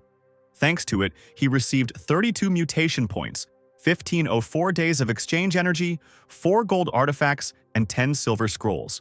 Among other rewards, he noticed a useful item for an assassin, the Believer's Medallion of Gold level, which allowed him to summon the Condemned. Shadow increased his skills with mutation points, deciding to put the rest of the items aside to sell them later, since no one would be able to use items of level 8 or higher at the moment. Feng's attention was drawn to a sound behind him. Part of the floor rose up. He turned around to see a stone pillar rise from under the floor. Realizing that to activate the mechanism it was necessary to kill all the monsters in the hall, Shadow decided to move on. He moved closer to examine the hidden mechanism. Something inside the pillar clicked as he came close. The stone circle on which Feng stood began to move. He began to descend further underground, and Feng was surprised to see a mechanism that looked like an elevator. The empty space above his head began to be covered with stone slabs. When the platform had descended all the way, Feng noted with irritation that he had finally descended, estimating that he was 300 to 400 meters below the hall where he had been before. He looked around to see where he was. An abandoned network of caves with scattered bones and ancient objects made Feng realize that he was in the temple catacombs. He moved forward, remembering that in his past life he had explored several such places, and they were full of traps where they usually use players as cannon fodder. Feng took out the Believer's Medallion, knowing that at his current level he would die from any trap in these catacombs. He summoned the Condemned, a monster similar to those he had killed earlier. Shadow ordered him to move forward to check the path for traps. He folded his arms across his chest, deciding that it would make exploring the catacombs much easier, but the danger was still there, and he needed to increase his resilience. Having upgraded Blurred Shadow to Gold Epic rank, Feng decided to invest the remaining mutation points into Shadow Massacre, which was upgraded to Diamond Epic rank. It will now be more profitable for him to level up those artifacts or skills that initially have a high level, because now, in order to reach the legendary level of Shadow Massacre, he will have to spend 10 times more mutation points. The first skill evolution always costs 1 mutation point, and he realized that to level up from Epic to Legendary, he would only need 10 mutation points, even if the cost was increased tenfold. The hero was already making plans, realizing that he could reach not only the Legendary, but also the Mythical, Ancient, or even Immortal level. While Feng followed the Condemned, he increased the level of Shadow Walk, and decided that it was still not enough for the ideal recharge time. The summoned monster stepped on a part of the floor, which activated the trap. The next moment, a huge boulder fell on the Condemned, crushing him to a pulp right in front of the Shadow. Feng sighed, realizing that he would have to wait to summon a new one, and although it would take a long time, it was still the safest method. Meanwhile, on the top floor of the temple, where Shadow was just recently, the Grey Rose group returned again. They looked out from the corridor to check the room for the enemy. The man turned to the leader, saying that the monsters that killed them had disappeared. They began discussing who could kill the silver monsters and take their life energy, and realized that only Shadow was capable of this. Grey Rose thought about it, remembering that she had caught a glimpse of someone when they first came here, and she even thought that this person was talking to the monsters. She wondered if Shadow had the skill to enchant monsters. In the catacombs of the temple, the new Condemned was pierced by spears when he stumbled into yet another trap.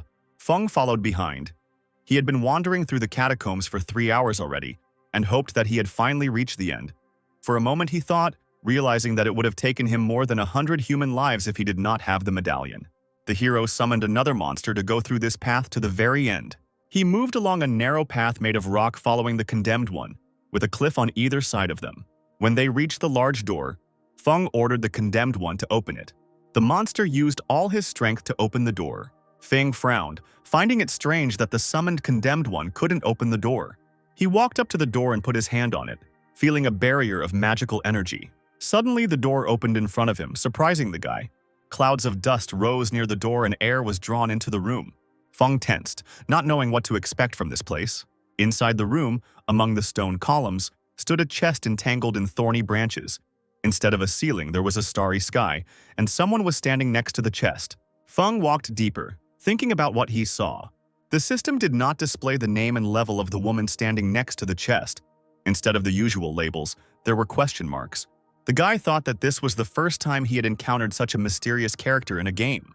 A woman who looked like a temple priestess began to say something in a language unfamiliar to him. She dropped to her knees before disappearing right before his eyes, illuminated by a bright light. Feng was surprised to see that the vines that had been entangled around the chest had disappeared along with it. The chest continued to glow as the barrier evaporated. Feng intuitively felt that this character and space were somehow connected to the Eye of Justice. He walked closer, seeing that the chest was glowing golden, as if there was an epic level reward inside. He decided to be cautious, assuming that it could be another trap. The boy pointed his finger at the chest and ordered the condemned one to open the chest. The monster threw the lid of the chest aside. The glow became too bright. Feng was amazed that inside lay an assassin skill with both an active and passive effect at the same time. Epic level gift increased accuracy by 100% and doubled damage when hitting a weak spot, along with throat slit, an active skill that dealt 100% damage per second for 3 seconds after attacking. Feng was delighted with the skills he acquired. They were very useful for him. Now he could deal 300% damage for 3 seconds, for a total of 1200 damage. He only needed 10 mutation points to upgrade Throat Slit to Legendary, and it was a fantastic result for clearing the ruins. Feng, satisfied, headed out of the ruins, deciding that he should thank Chernyavka for her tip, and gave her a message to convey to Wang Ming that they needed to meet. Black Plum immediately replied that they would be returning to the shell, since he was finished with the ruins. Feng returned to the safe zone after leaving the ruins. He stared ahead in amazement, trying to understand what was happening. He was greeted by a crowd of people shouting enthusiastic words, many offering to add each other as friends, someone offering to join the corporation. The players shouted at each other, trying to get his attention. Shadow looked at them with indifference. The new people in the shell were talking about how they were able to activate teleports in other cities, and now he would be able to get to Phase City. The hero used the Shadow Walk skill, concealing his presence right in the middle of the street, and the players surrounding him were surprised by what happened. Feng walked past them, ignoring the fight that had broken out among the people, who were accusing each other of being annoying, and he appeared next to Black Plum, calling her by her nickname, Blackie, and she immediately turned around. The female mage waved her hand, attracting Wang Ming's attention, and shouted that she and Shadow had arrived. Feng looked in the direction where the Holy Warrior stood and was surprised. She stood among his team, looking at him with a dreamy gaze. The guy was unhappy, and questions immediately appeared in his head about how his sister could join them, and worries that because of her, Wang Ming's team would be destroyed. Feng thought about his real body, which lay in their apartment in a state of sleep. He knew that he should be much more careful than before, because the whole world knows the player nicknamed Shadow, and many want to kill him, and in reality, where he does not yet have abilities, it is much easier to do this. Xiao continued to look at the leader of the rankings with fire in her eyes. She immediately realized from his appearance that he was much stronger than Wang Ming's team, and with his help, she would be able to meet Fei faster. Feng, ignoring her, immediately approached Wang Ming. He showed the system his loot, which he had saved for sale to his team. The Holy Warrior was surprised that among the items there were gold and silver level, but immediately said that for them it was expensive right now. Wang Ming didn't expect that Shadow would let them pay later. He thanked him, saying that they would definitely help him in the future if needed. He turned to his team, handing out the appropriate skills and items to each of them. Their delight at the invaluable help was impossible to hide. The warrior received golden equipment, and Xiao stood nearby, hoping that she would get something too. Wang Ming, looking through the inventory, noticed that there was nothing for healers inside, which surprised the girl. The archer immediately grumbled, looking at her with displeasure, saying that there was nothing to worry about since Xiao had already gained a lot of experience thanks to their team. But that didn't stop her. She headed towards the Shadow, greeted him politely, trying to win his favor, and asked if there was anything left that would suit her, while simultaneously sending him a friend request. She stopped short when he turned his attention to her. The Shadow looked at her with undisguised contempt. Feng didn't say a word to her, as if he ignored her very existence, and disappeared using his stealth skills, surprising his unaware sister. Xiao was confused, asking the others where he disappeared to, and Wang Ming tried to calm her down, saying that the Shadow simply did not have anything suitable, and maybe next time she would get something. But the archer disrupted his plans, voicing the idea that Xiao simply did not like Feng. so he disappeared. Meanwhile, the hero was leaving them into the alley and heard their conversation. In fact, he had both the gold healer equipment and the skill book, but he just didn't want to give them to Xiao. He was angered by the presence of his sister and Wang Ming's team. He planned to build a strong relationship with them in order to sell unnecessary rewards in the future, and he did not want his plan to fall apart. Feng decided that he just needed to find a replacement healer for this team, and he remembered little Gu from his past life, deciding to find her as soon as possible. Gu Yuzi was a healer with the hidden subclass, White Bird Healer, who could grant enhancements and heal. In her past life, she was the only one who could defeat an epic-level monster, and Xiao's skills were nothing compared to this girl. The guy walked up to the teleportation gate and extended his hand. Gu entered the game in the same city where the object of his revenge, Fei, was, and he considered this a great opportunity. The system announced a move to Firefly City, and Feng entered the gate. When he entered the new city, he immediately used his stealth skill to avoid being seen. This place was different from Rakushka, with its blue sky. The climate was dry and hot. He looked around the buildings and moved in the right direction. Two players ran past him, worried that Fei and his stupid fans would take the boss they were fighting, and they rushed to finish him off, discussing that Fei should be killed so that he would stop bothering them everywhere. Feng followed them with his gaze, realizing that everyone in Firefly was already talking about him. Beyond the safe zone, everything was completely different. Here the terrain consisted of desert and canyons, and the only trees looked dry and dead. The hero moved between the canyons, following the players. He already knew this area from his past life, the Valley of Weeping, the 5th level, where the main monsters were fading demons and bound. Feng looked out into the open space and heard the players' curses. The two warriors he saw in Firefly were fighting a boss engulfed in flames. The guy watched them. The boss was familiar to him. A two-headed demon, silver level. There was complete chaos surrounding the battle with monsters, with many players attacking each other. Among all the players, one group stood out. Consisting of female mages who were protecting the guy, Feng immediately recognized them. Song Fei stood surrounded by girls telling them who to attack. Two guys rushed at them, accusing Fei and his underage fans of stealing their reward. They were sure that the group of female mages would not be able to defend themselves from their attack. Instead of a magical attack, one of the guys was hit on the head with a wooden staff. The girl standing at the front of the group screamed at him not to touch her beloved Fei, and the second guy was taken aback by their actions. Feng watched them from behind cover, analyzing what was happening. Fei chose the mage class, just like in his previous life when he forced the fangirls to choose the same class so that he could take their equipment and rewards. Even though a team can't consist solely of mages, the fans found a solution. Some invested all their points in strength, others in intelligence or dexterity, so that their magic skills would be more diverse. Now, a girl with combat mage skills was beating a warrior with her staff. This strategy worked in the past before the updates, after which these girls began to die quickly. Fei shouted to his fans that they were very smart, and he prayed to God that the monster would die soon so that they could rest, because the world should be filled with love, not violence. The battle mage told him that he was suffering more than all of them, and they should try to make sure that the monster not only didn't hurt their idol, but even just touched him. The fans began casting spells, shouting that they would lay the world at Fei's feet, and he would reign over the mad creatures, and they would always be by his side. The boss roared, belching a stream of flame towards Fei. One of the female mages immediately jumped in front of him, taking the blow herself. He knelt down on one knee and took her hand, while her body was moving after death to a safe zone. The girl looked at her idol with loving eyes. She said that she and her sisters were ready to do anything for him. The battle mage continued to motivate the other fans to keep fighting, asking them to push so that their idol could rise to first place in the rankings, and then they would be able to show Shadow his place. The female mages tensed up, using their most powerful spells together, their staffs wrapped in threads of magical energy. They screamed, causing the heavens to open up at Song Fei's will. Lightning began to strike the monster from the sky, dealing powerful blows. Their idol stood behind them, mentally rejoicing that everything was finally ending. He was surprised at the difficulty of killing a silver-tier boss with so many assistants, and did not understand how someone alone could defeat a gold boss. Fei was sure that Shadow was using tricks. The guy grinned, expecting to reach level 8 after his fans finished off the boss.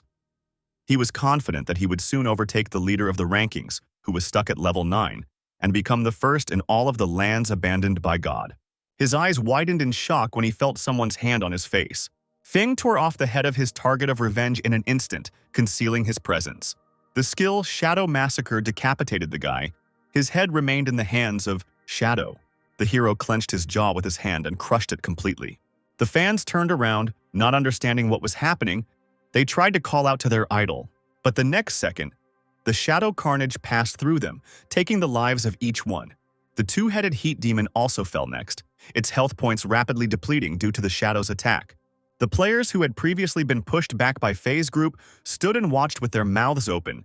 They had never seen a skill that could deal 1,000 points of damage in a single blow. They gathered around the place where the rewards fell from the monster, trying to figure out who could have done it, and everyone agreed that it was the shadow. One of them shouted for everyone to step aside so that they would not interfere with the hero collecting the rewards. Even though everyone present thanked Feng for killing the fangirls and shouted at him how incredible he was, Feng knew they were simply afraid of him, because if his past life were to repeat itself, these players would pounce on him, trying to take the reward for themselves. Meanwhile, in the safe zone, Faye received a notification from the game that he was killed by the shadow and lost his life energy. He did not believe what had happened. His thoughts were busy trying to understand what the leader of the raiding was doing in Firefly and why he stole the boss from him. His fans followed him into the safe zone, not understanding why the shadow needed to kill them, and Faye immediately convinced them that he had taken advantage of their moment of weakness in the battle to steal the boss. They were distracted by an archer who approached them. She asked Faye if she could join them, playing out her trump card in the form of the skill Eagle Eye, which allows her to reveal invisibility. Faye's fans immediately pounced on her, saying that their idol needed mages and that she was too low ranked to join their team, causing the archer to back away in fear. Faye stopped them. He stood in front of the archer, opening his arms for a hug, and said that the sisters needed to calm down because love would help them overcome all difficulties. He leaned towards the girl who wanted to join their team, took her hand, and said, looking into her eyes, that her class did not matter because he already felt her love. Faye himself invited her to join, saying that they would become stronger together. The archer blushed with excitement, seeing her idol so close. Her voice trembled as she confessed her love, and tears flowed from her eyes. Another girl with the assassin class approached them and said that she could become invisible, and the mage girl said that she had learned a spell with a wide radius, and now she could freeze the shadow. Faye spread his arms out to the sides, telling them to join in, because there was enough room in their family for everyone, and they could be together forever. The fans standing behind him burst into tears from his touching words and said that they would stay with him forever. They all raised their staffs, shouting that the shadow would pay for killing the innocent Faye, and they would capture him so that he could take revenge on him with his own hands. Other players noticed the noise. One guy asked what was happening to them and was told that they had just been killed outside the safe zone. He was surprised that someone could kill Faye when he was hanging out with so many girls, and when he heard that it was Shadow who did it, he couldn't help but scream when asked if the leader of the rankings really wanted to make so many enemies for himself that when gathered together they resembled a whole madhouse. Faye looked at his excited fans with a satisfied expression, confident that killing the leader of the ratings in front of so many witnesses would make the whole world understand how insignificant some lone assassin was compared to himself. Meanwhile, Feng collected rewards with the help of greedy hands. He decided to use the mutation points he had received to upgrade his Gift of Mercy to Legendary. Thanks to the upgrade, he now had the ability to deal damage to weak points with 200% accuracy, and this meant that the weak point itself would double in size. He thought with delight that by leveling up the skill, he could increase the weak points of his opponents to cover their entire body. To upgrade to the next mythical level, he needed 100 times more mutation points. The remaining 9 would definitely not be enough, so Feng decided to use them on the skill Sneak Strike, making it platinum. He checked the system window again. Thanks to killing the players and the boss, he got 1,400 exchange energy points and decided that his business here was finished, and now it was time to return back to the safe zone. The next moment, a female assassin with a dagger, who had recently joined Faye's team, appeared behind him. He felt her approaching and turned as she pointed the blade at his neck, screaming at him to die. Feng dodged the blow, letting it slip by an inch from his neck. She looked at the dodging hero in bewilderment, not understanding what could have stopped her. Feng looked at her, and the assassin immediately used her stealth skill to escape from him.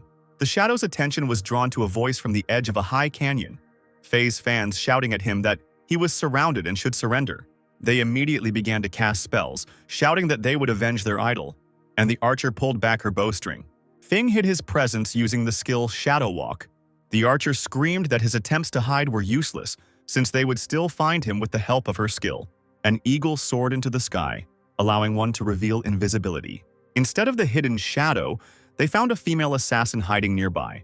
But due to their overexcitement, they did not notice the catch. The battle mage immediately gave the order to the other fans to hit that spot with all their strength, because they would not tolerate disrespect for their idol. The assassin girl didn't even have time to give a sign that they were mistaken when a multitude of spells were directed towards her. Faye's group looked down the canyon in confusion, realizing they had hit the wrong person. The battle mage chuckled, saying that it didn't matter, because the deceased wasn't even a mage, and she was punished by the god himself, and shouted at the archer to use her search skill again. Meanwhile, Feng took out the ghost bell, which could immobilize enemies within 100 meters radius for 3 seconds. The archer couldn't lift her bow. She screamed in panic that she couldn't move, while the others, standing motionless, tried to understand what was happening. Patches of shadow appeared around them as Feng climbed the canyon. He used the skill Shadow Massacre to deal with Faye's immobilized fangirls. Their heads had not yet fallen to the ground when Feng walked towards their idol, hiding his presence. He was hiding behind a rock, watching what was happening in horror. Faye couldn't believe his eyes. What was happening to his team was like a meat grinder. He didn't understand why he hadn't noticed the shadow, if it was his doing. Feng, who had come close to him, leaned over and whispered in his ear that he was a corpse. The magician cursed in fear and immediately used a magic shield spell. His shield shattered into pieces with one blow. The arrow fired by the shadow hit Faye straight in the forehead. Feng looked at the collapsed opponent, whose blood was poisoned by his skill. He noted with a degree of admiration that he had a sea of vital energy. And after his murder, 2,000 days had passed. Looking back at the loot dropped by the fans, he realized that they had almost nothing, and was surprised that they gave everything to their idol. It infuriated him that these idiots couldn't understand that this wasn't just a game. But what else could you expect from brainwashed fools? Feng decided to leave the life energy to feed the monsters. Meanwhile, in the safe zone, where everyone from Faye's team was transferred after death, the magician was furious, yelling at his fangirls because he only had 500 days of exchange energy left, asking why the hell they still hadn't found the shadow. The archer began to justify herself, saying that she had used her skill but had only been able to find one of the sisters, and the battle mage suggested that the level of stealth of shadow was higher than her skill. She explained the details to Faye, saying that it was possible to detect someone who was equal in level or lower, and their idol called Feng a name, asking how he could fight him in that case. Faye made a sad face, squeezing out a single tear, and asked why he was doing this to him, not only stealing the boss but also killing him twice. He asked if the shadow could be jealous of his beauty. They decided to change their monster hunting location for safety, and his fans excitedly screamed that they would follow him anywhere. After some time, Feng returned to the safe zone. He walked through the streets using the stealth skill.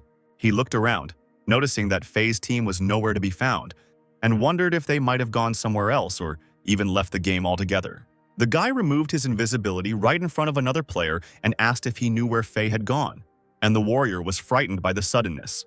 The man immediately pointed in the right direction, asking Shadow to kill everyone except his girlfriend, who was among the crazy fangirls. And Feng said that in his place he would change the girl, immediately thinking that his girlfriend must be that very archer. He immediately used his stealth skill, ignoring the man's plaintive words about how he had been looking for a girlfriend for too long and didn't want to lose her. Feng walked in the indicated direction, thinking that it would be too foolish to search for them blindly without knowing the exact distance to the target. He thought that it would be good to find Gu for this. A girl passing by caught his attention. A magician girl with a staff was walking down the street. A white bird was sitting on her hand. Feng immediately recognized her. He removed his invisibility and turned to the girl, asking if she could help him, and she was surprised to recognize the leader of the raiding in front of her. He took out a staff from his inventory, saying that he would sell it for cheap if she used her search skill and found Faye for him, causing the girl's eyes to light up and the bird to fly excitedly above her head. She immediately opened the system window to agree to the deal and asked how the shadows could know about her skills, since she had not yet told anyone about them, and he could not have heard about it from anyone. But he did not answer anything specific, convincing her with the artifact. Hearing that the girl was unlikely to be able to afford it, Feng asked if she didn't have 500 days to buy it, which was cheaper than the market price, and she happily replied that she could find that much. The deal was made, and Gu looked at the staff in her hands with delight, almost drooling over it. Feng flicked her forehead, getting the girl's attention. He asked her to hurry, and she remembered his request with embarrassment. Gu thought that even though it was their first meeting, his aura seemed familiar to her. She jokingly asked if Shadow was afraid that she would just take the artifact and run away. But he asked in response, didn't she hate Faye? The girl was surprised that Feng knew even such little things. She asked if they knew each other in the real world, adding that she did not recognize his voice, but the guy only asked her to guess. Gu said that it really didn't matter and sent her white bird flying. Her eyes turned golden as her vision shared with the bird. The white bird flew towards the border of safe lands, heading towards the canyons. After some time of flight, she saw from above Faye's group, which was moving in a group in one direction. The bird hovered in the air at that place. Gu told Feng the exact coordinates, saying that they were unlikely to stay in place and wait for him. He took off, telling the girl to add him as a friend and keep sharing their location until he found them. The guy moved at great speed among the canyons thanks to his increased agility. Feng slowed down, noticing something interesting in his path. He looked at the large tree in front of him, and Gu asked over the intercom why he had stopped. The guy was silent for a while, just standing in front of the tree, and asked if Gu could look around to see if there were any more trees like that nearby, and she asked for a couple of seconds to do so. The girl looked around using her skill and said that there were only 3 such trees here, located 100 meters apart from each other. Feng touched the tree and the bark glowed under his hand. Gu, who was watching him through the bird, asked what kind of symbol appeared on the tree. The boy removed his hand, looking at the eye symbol glowing in front of him. He asked a question in return, asking if she had any guesses on this matter. Energy sparked between the 3 trees, and a pillar of light rose from the ground in the middle of the resulting triangle. Gu screamed in shock that Shadow had found a jade treasure chest. The hero said that he was lucky, because he did not expect to find the treasure of the ancient gods near the city for beginners. The blessing of the ancient gods could be found throughout the lands abandoned by the gods, and to unlock it, you had to activate all the hidden symbols. However, not all of them would yield a reward, as some of these symbols would summon hordes of monsters. The girl continued to admire his find, saying that this chest was equivalent to 1,000 days of exchange energy, and he could get a lot of real money for it. She thought that she needed to remember the symbols and search again using the skill to get a similar reward too. After opening the chest, Feng received the skill Blooming Curse, which allowed him to leave a mark on the player's corpse and drain their life energy to 0 until they died in the real world.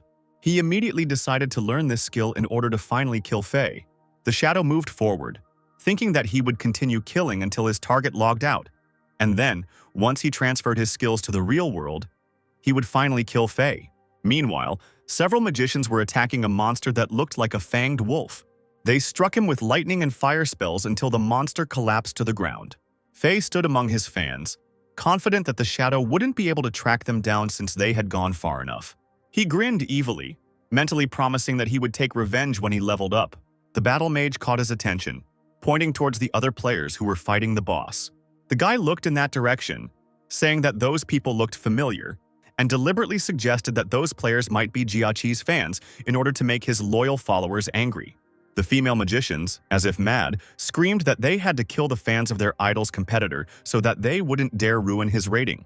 And the players fighting the monster, seeing a group of people, thought that reinforcements had arrived, and now they could finish off the boss together. The warrior holding the shield was hit on the head with a wooden staff. The battle mage, in a rage, smashed his head with one blow. The other players looked on in shock, not understanding what these female mages were doing. A battle mage with a murderous aura announced that such a fate awaited each of Jiaqi's fans. The girl screamed at these madmen that she didn't understand what they were talking about and didn't know any Jiaqi, but instead of dialogue, they shot an arrow at her head, piercing her through the eye. The surviving guy screamed, calling for the dead girl. The archer who killed the girl said she was doing it for Faye's sake and urged the others to crush the scum who loved Jiaqi. The female mages began to cast spells, directing them towards the remaining players and the monster. They screamed that their hearts beat in unison with their idol, while the players and the boss died from their spells. Faye opened his arms as he approached the rewards for killing the boss and the players, and he heartily thanked his followers for not letting him die at the hands of his competitors. His gratitude touched the hearts of the girls. They said that it was not worth thanking, and the whole world should be at his feet. Feng watched this madness from the edge of the canyon. Shadows enveloped his body from head to toe. He deliberately did not immediately hide his presence. His figure disappeared into patches of darkness as he headed down the canyon. The fans' faces turned pale when the hero called out to their idol coming down to them. Faye tensed as he heard the same voice he had heard before he was killed the second time. The shadow repeated the same words, saying that the man was a corpse before cutting off his head with one sharp blow. The female magicians burst into tears when they saw that their idol was killed. Feng stopped at the headless corpse of their idol, placing his hand on it before it fell to the ground. He used a new skill, Blooming Curse. Lycoris bloomed over the headless body. The stunned fans looked at him, not understanding what was happening to the body of their idol. Faye was transported to the empty Firefly Street. His face contorted with anger, he screamed, cursing Shadow, not understanding why he had a thing for killing him, assuming that he was jealous of the crowd of his fans. He slammed his hand on the ground, realizing that Feng had come to Firefly just for him. Faye wondered if Shadow's beloved could be hiding among his fans. His face turned white as the system notified him that he was continuing to lose life energy. He tried to figure out why his exchange days were continuing to be spent, and if it could be a penalty for dying too often. His fans appeared around him, and they also managed to meet their death at the hands of the Shadow. The battle mage immediately rushed to Faye, saying that after the murder, Feng planted some kind of flower on his body, which seemed to suck something out of him. Their idol became angry when he realized that his energy was being sucked out by some flower, and he realized that they really wanted to kill him. His life energy was slowly decreasing. He decided to quit the game to avoid losing everything completely, and told his female fans that he would buy energy so that they could get better equipment and show the Shadows where he belongs next time. Faye gnashed his teeth in anger as he left the game. He was sure that it was not over yet. He refused to believe that he would not be able to break his opponent with the money he had worked for the last 2 years. Meanwhile, in the place where Shadow killed them, many licorice appeared. Each of the girls who were Faye's fans had one flower growing on their bodies, and the life energy from their corpses was flowing towards Faye. The system window informed the hero that he had killed too many players and was now receiving the 4th level of the killer status. Feng ignored the warning about losing almost all of his life energy upon death, assessing his loot from Faye's team. When the amount of life energy stopped increasing, he assumed that they had logged out. Gu, who was still watching the events through the bird soaring in the sky, remained silent. The strength of the player who occupied the first place in the rankings frightened her. Feng looked at the bird, asking if Faye had really left the game, and asked Gu to let him know if he returned. She was about to break free from his company, so she asked if he would still need her, but the hero stopped her, asking if she needed the Sword of Divine Justice skill. Gu was surprised by his question, saying that she certainly needed such a skill, and Shadow told her to wait for him in the city. After some time, he returned to the city to meet the girl. He handed her a book with a skill, saying that it was worth 500 days, but he would give it to her for half price, which frightened the girl, who covered herself with her hands, screaming that she would not pay with her body. Feng frowned, asking what kind of nonsense she was talking about. He clarified that he wanted to ask her to join a team as a permanent member. Gu perked up, warning that she was going to complain if the players on that team turned out to be weak. The hero touched the system window, saying that she shouldn't worry about that and that he would contact them now. Elsewhere at this time, a fierce battle was being fought with a monster, and a mace fell directly on the monster's head, breaking its head. Wang Ming pulled his weapon out of its skull, exclaiming in joy that they were able to defeat the monster. He turned to Xiao, asking her to quickly neutralize the poison. She looked at him in confusion, not understanding what to do, and Wang Ming tried to hurry her, saying that all priests should have such a skill, and he would not last long. The girl clutched her staff in her hands, gathering energy, nervously repeating the words about the skill. She shouted that she would do everything now. A shock bolt of energy erupted from her staff as she used the disable, and the man barely managed to jump away from the attack. Black Plum and Holy Warrior's mouths dropped open in shock as they looked at the impact site on the tree, blood spurting out of the man's mouth. Xiao covered her mouth with her hand, saying that she missed, her face flushed. Wang Ming fell to the ground unconscious, having lost the fight against the poison, and the archer hurried to him. After a while, they were standing in the shell, Xiao standing at a distance from the team while they conferred among themselves. The Holy Warrior covered his face with his hand, irritatedly thinking about how they needed to replace the healer. But all the standing people with hidden classes had already joined other teams. The girl, meanwhile, didn't pay attention to them. She was checking her system window, glad that leveling up wasn't that difficult after all. She was already at level 4. Xiao was looking forward to meeting Faye soon. Wang Ming was surprised to hear the voice of Shadow asking if he wanted the Whitebird Priestess to join his team. He immediately said that he would accept her since the recommendation came from such a person. Feng said that she would be waiting for them in Firefly, and recommended moving to that area due to the large number of monsters and little competition among players. Wang Ming supported this idea, saying that they already wanted to change the hunting grounds due to the overcrowding of the shell. His face fell as he walked towards Xiao. The holy warrior coughed awkwardly, catching her attention. He told her that they were going to another zone, adding that he would not be able to take her with them due to the severe danger, which greatly surprised the girl. She was confused and tried to justify herself by saying that she could still do something. But the team didn't even listen to her, shouting over their shoulders that they had no time and needed to run. They asked her to take care of herself, quickly running as far as possible. Xiao was angry, believing that they should have immediately said that they wanted to kick her out of the team, instead of looking for excuses. She herself was already tired of them. Her desire to find the leader of the raiding to level up with him had not gone away. After some time, Wang Ming and his team found themselves in Firefly. They immediately found Shadow and Gu on the main street. Feng received the life energy transfer from him, and the Holy Warrior said that the rest of them would be transferred by Captain An for a long time. When she entered the game, the hero wondered if this could be the same Yu that he knew about from his past life, while introducing Gu to her new team. They both turned around when they heard a loud voice calling out to Wang Ming. Captain An, nicknamed the Power of Justice, waved to her colleague as she headed their way. Feng looked at her, surprised to meet a player who was in the top 20 in his past life due to the secret subclass Dragon Knight. The official Chinese forces in the game were a real nightmare for foreign factions, and extended her hand to him, introducing herself, and he greeted her, thinking that this was the first time he had met someone who had surpassed him from his past life. The Justice Authority asked if Shadow had any secret to his rapid growth, mentioning that she had once joked with colleagues that he might be reincarnated or a time traveler. Feng received the remaining life energy that Wang Ming's team owed him, recalling that An was not among them in her previous life, but the Chinese authorities did the right thing by choosing her to store the game currency, since the Dragon Knight is very difficult to kill. The girl noticed his attentive gaze, said that they were going to buy extra loot from him in the future, and asked if he wanted to kill her to obtain the life energy of Shanghai's power.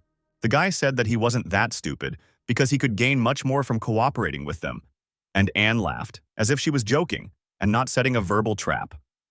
Feng knew that she always acted wisely and carefully, and he believed that these were good qualities for his sales intermediary. Meanwhile, in the real world, news was released that the life energy in the game is absolutely real, and if it reaches 0, they will die for real. Female fans discussed this news in a panic among themselves in the general chat. The archer, who had recently joined them, screamed in horror, asking if this was really not just a game, since all of her exchange energy ended up with Faye.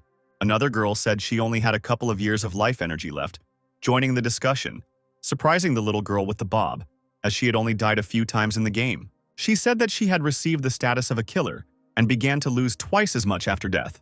The girl with the bob swore, realizing that she also had very little energy left then. The battle mage said that she was constantly dying and killing, and because of this, she only had 1 day of energy exchange left. She screamed in panic that she did not believe this news, because there was no way they could die so quickly. Her indignation disappeared when she saw other information in the newsfeed. She sat up on her bed, which was littered with scraps, and screamed at the news that Faye was buying life energy. The decision to write to him and ask for help came almost immediately. The battle mage quickly got up from her bed to rummage through her wardrobe. She pulled out a leopard print swimsuit, deciding that she needed to dress up as his devoted fan, and for this, the new super shapewear came in handy. The girl changed into a red dress with thin straps. The short length did not hide her thick legs, and on her ample chest on each side was an image of her idol. She ran down the street, asking Faye to just wait for her arrival. In another apartment building where Xiao lived, the hero's younger sister woke up in her room. The light was blocked by thick curtains, and she was worried that the line in her head between the game and the real world was blurring. She picked up her phone and scrolled through the news. Her attention was drawn to the exchange rate of life energy. She only had 200 days, but the girl thought that she could become a millionaire if she sold them. Her eyes widened in shock at the next piece of news. She couldn't help but scream. Her voice could be heard in the street, and asked how the shadow could hunt her idol and kill him 3 times already? Xiao covered her mouth with her hand, tears streaming down her cheeks, and the trembling from fear for her loved one did not disappear as she read the information on the phone screen. Tears flowed freely when she learned that when life energy is reset, death occurs. And the fact that Faye had already died 3 times meant that he had very little time left. Her voice trembled as she muttered questions, trying to figure out why Shadow needed to kill him. After reading the chat, Xiao realized that the leader of the rankings killed not only Fei, but also the fangirls, and she was horrified by how much cruelty there was in him. She was brought back to her senses by the battle mage's post.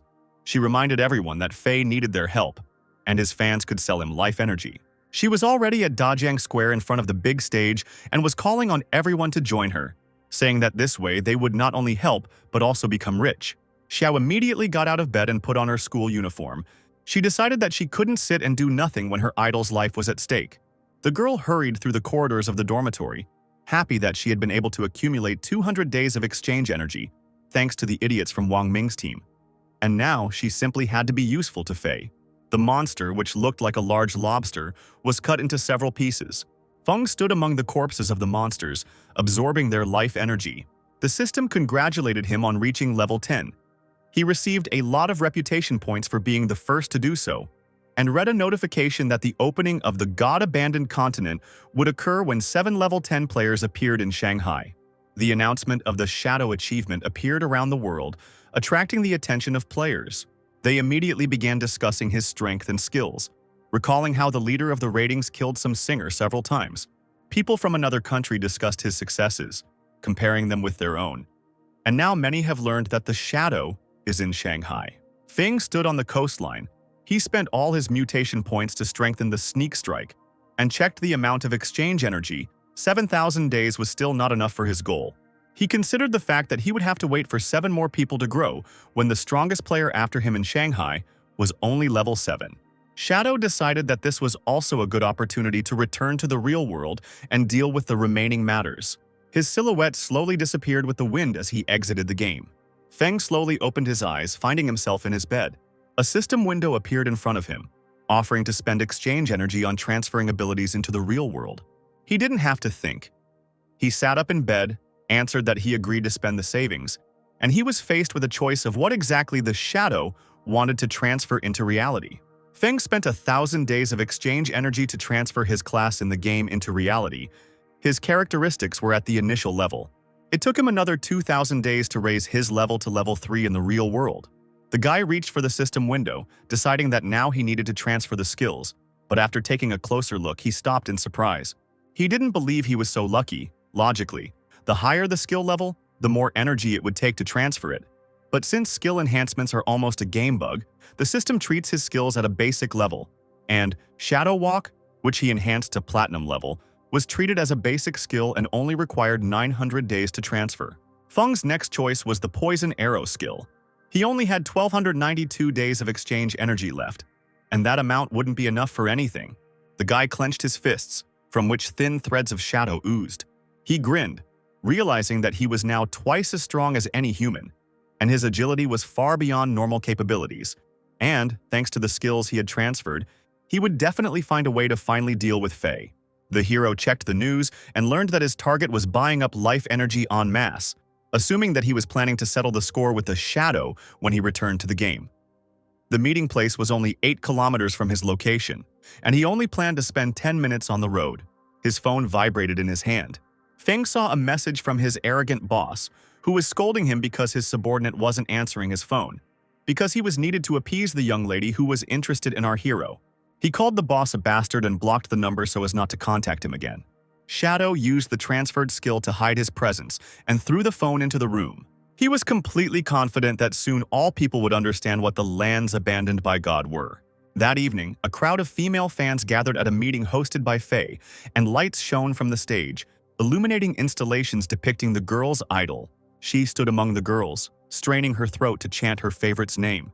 The girls stretched their hands towards the stage, continuing to call out to Fei, who was sitting in one of the 2 chairs. Next to him, on the next chair, sat Qi.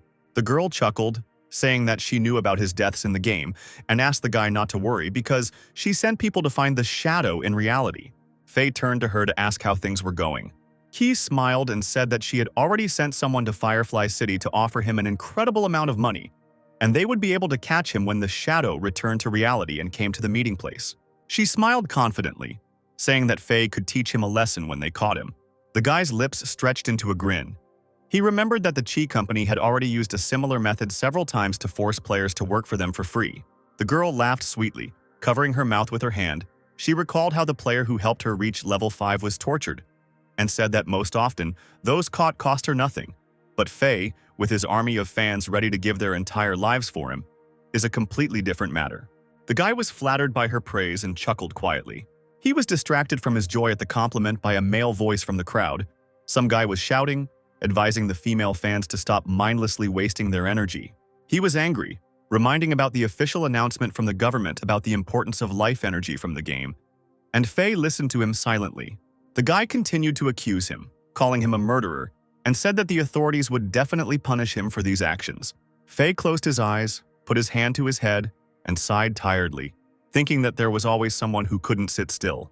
The idol rose from his chair and addressed his fans, saying that he understood that the news of his decision to buy exchange energy had flooded the internet and may have caused concern, and he sincerely apologized for that.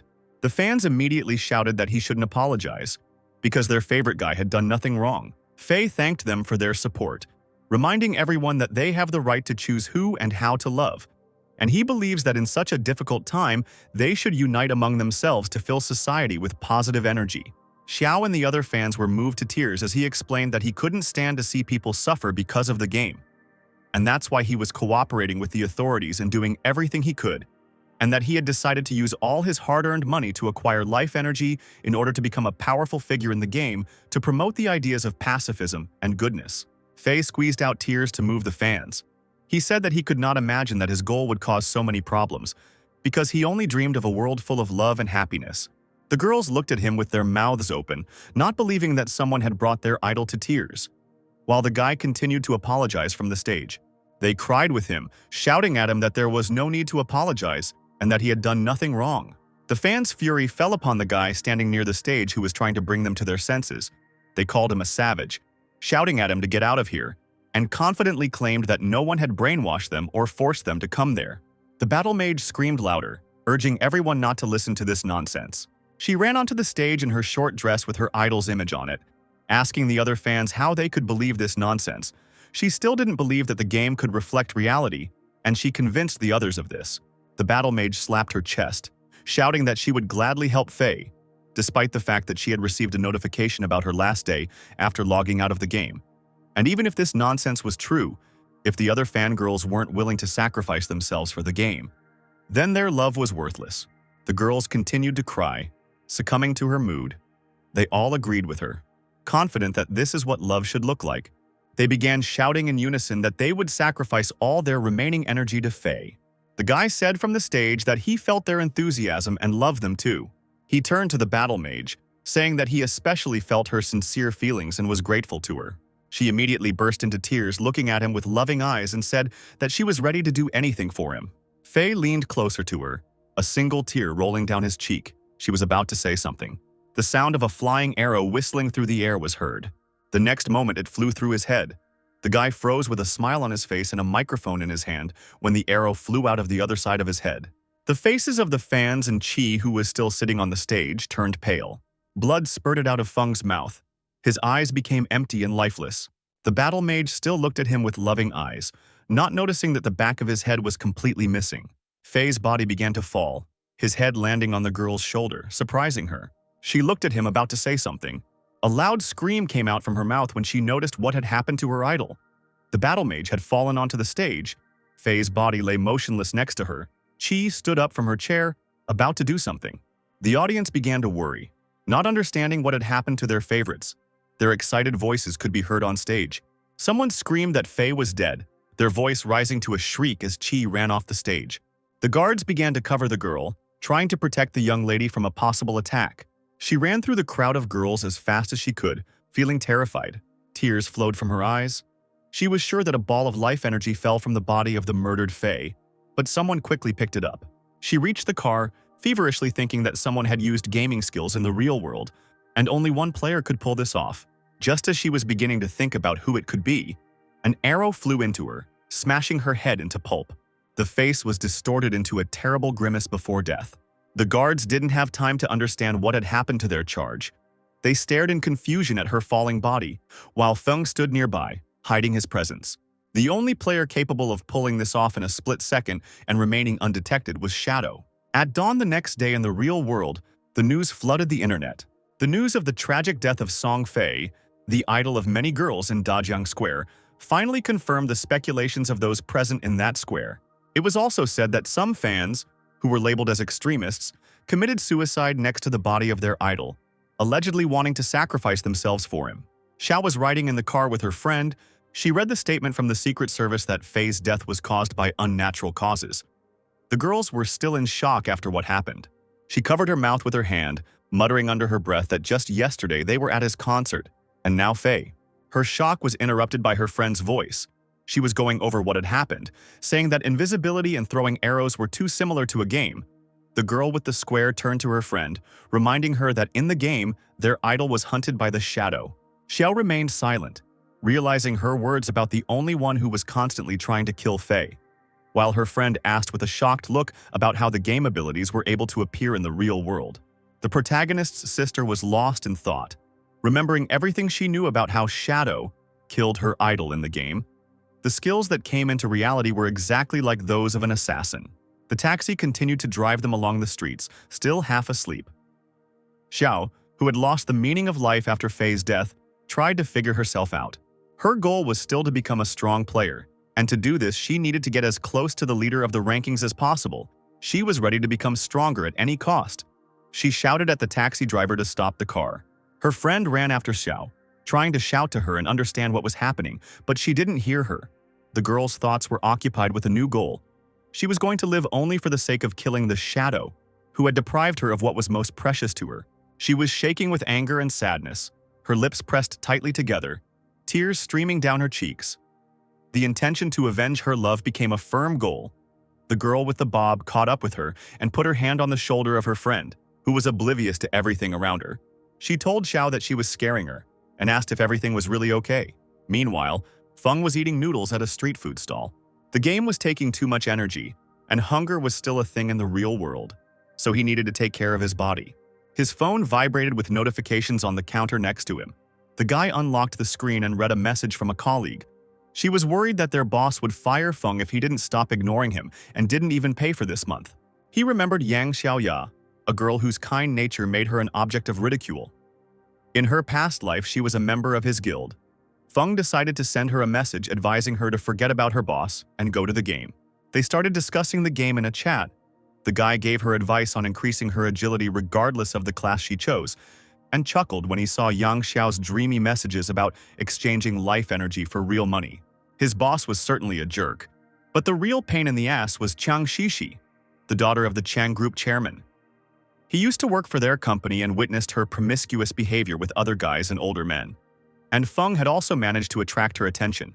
In her past life, this girl, who was crazy about everything Western, left China to start her own guild in the United States and called it Alice in Wonderland. Chang Shishi tried her best to bury China in the game, and Feng was tired of her antics in her past life. He became angry at the memories and decided that he needed to deal with her before she could leave the country. And then Alice in Wonderland would never be made.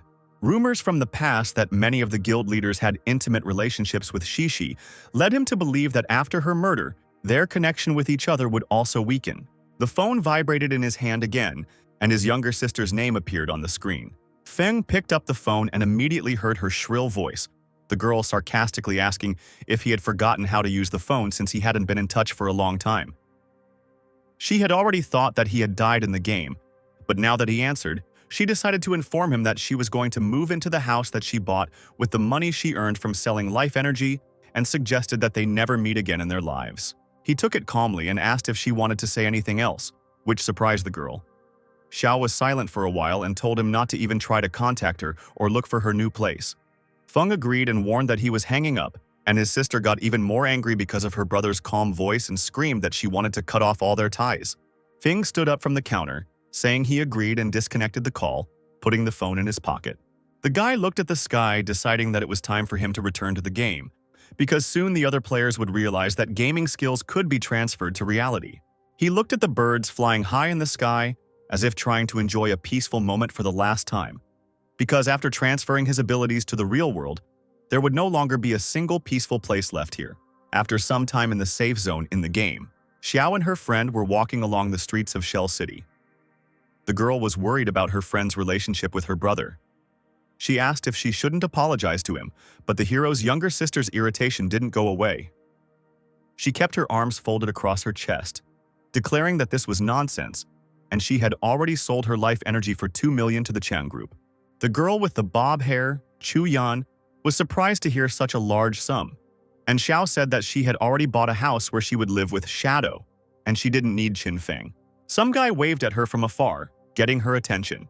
He came closer, handing her the assassin's scroll that she asked for, and reminded her of the promise that Xiao made, assessing her body with his eyes.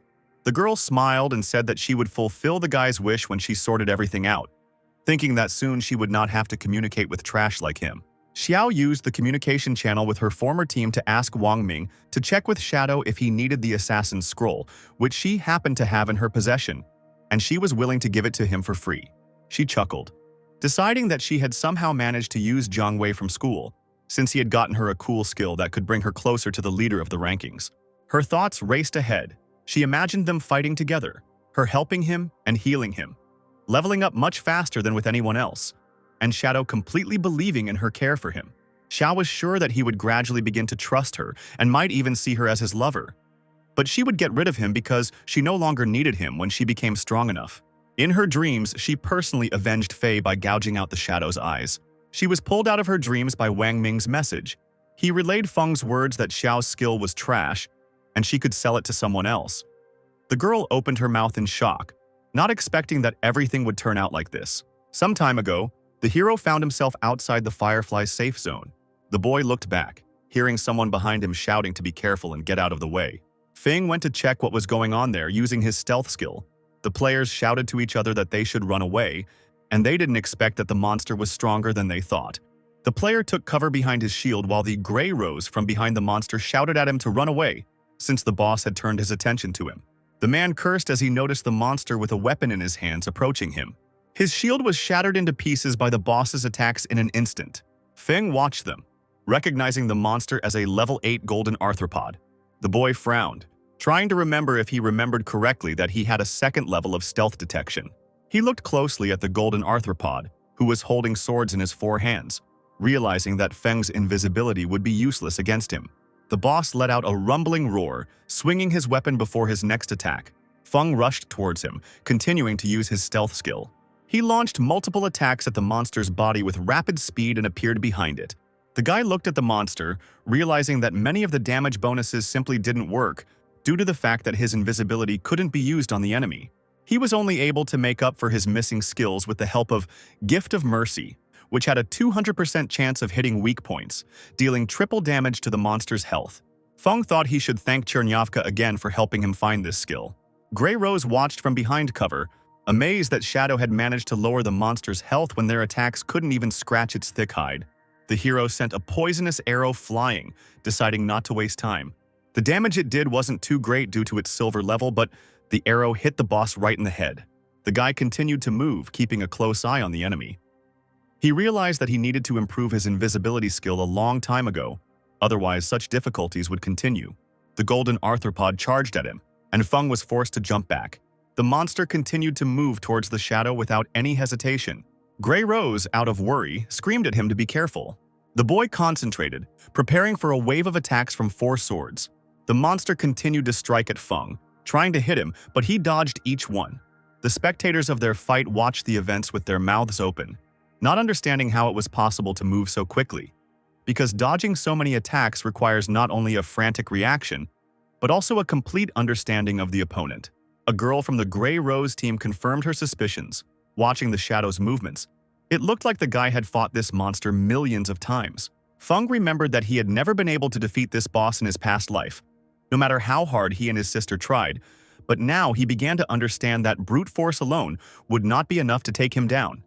This battle required a sense of rhythm and the ability to guess the monster's movements.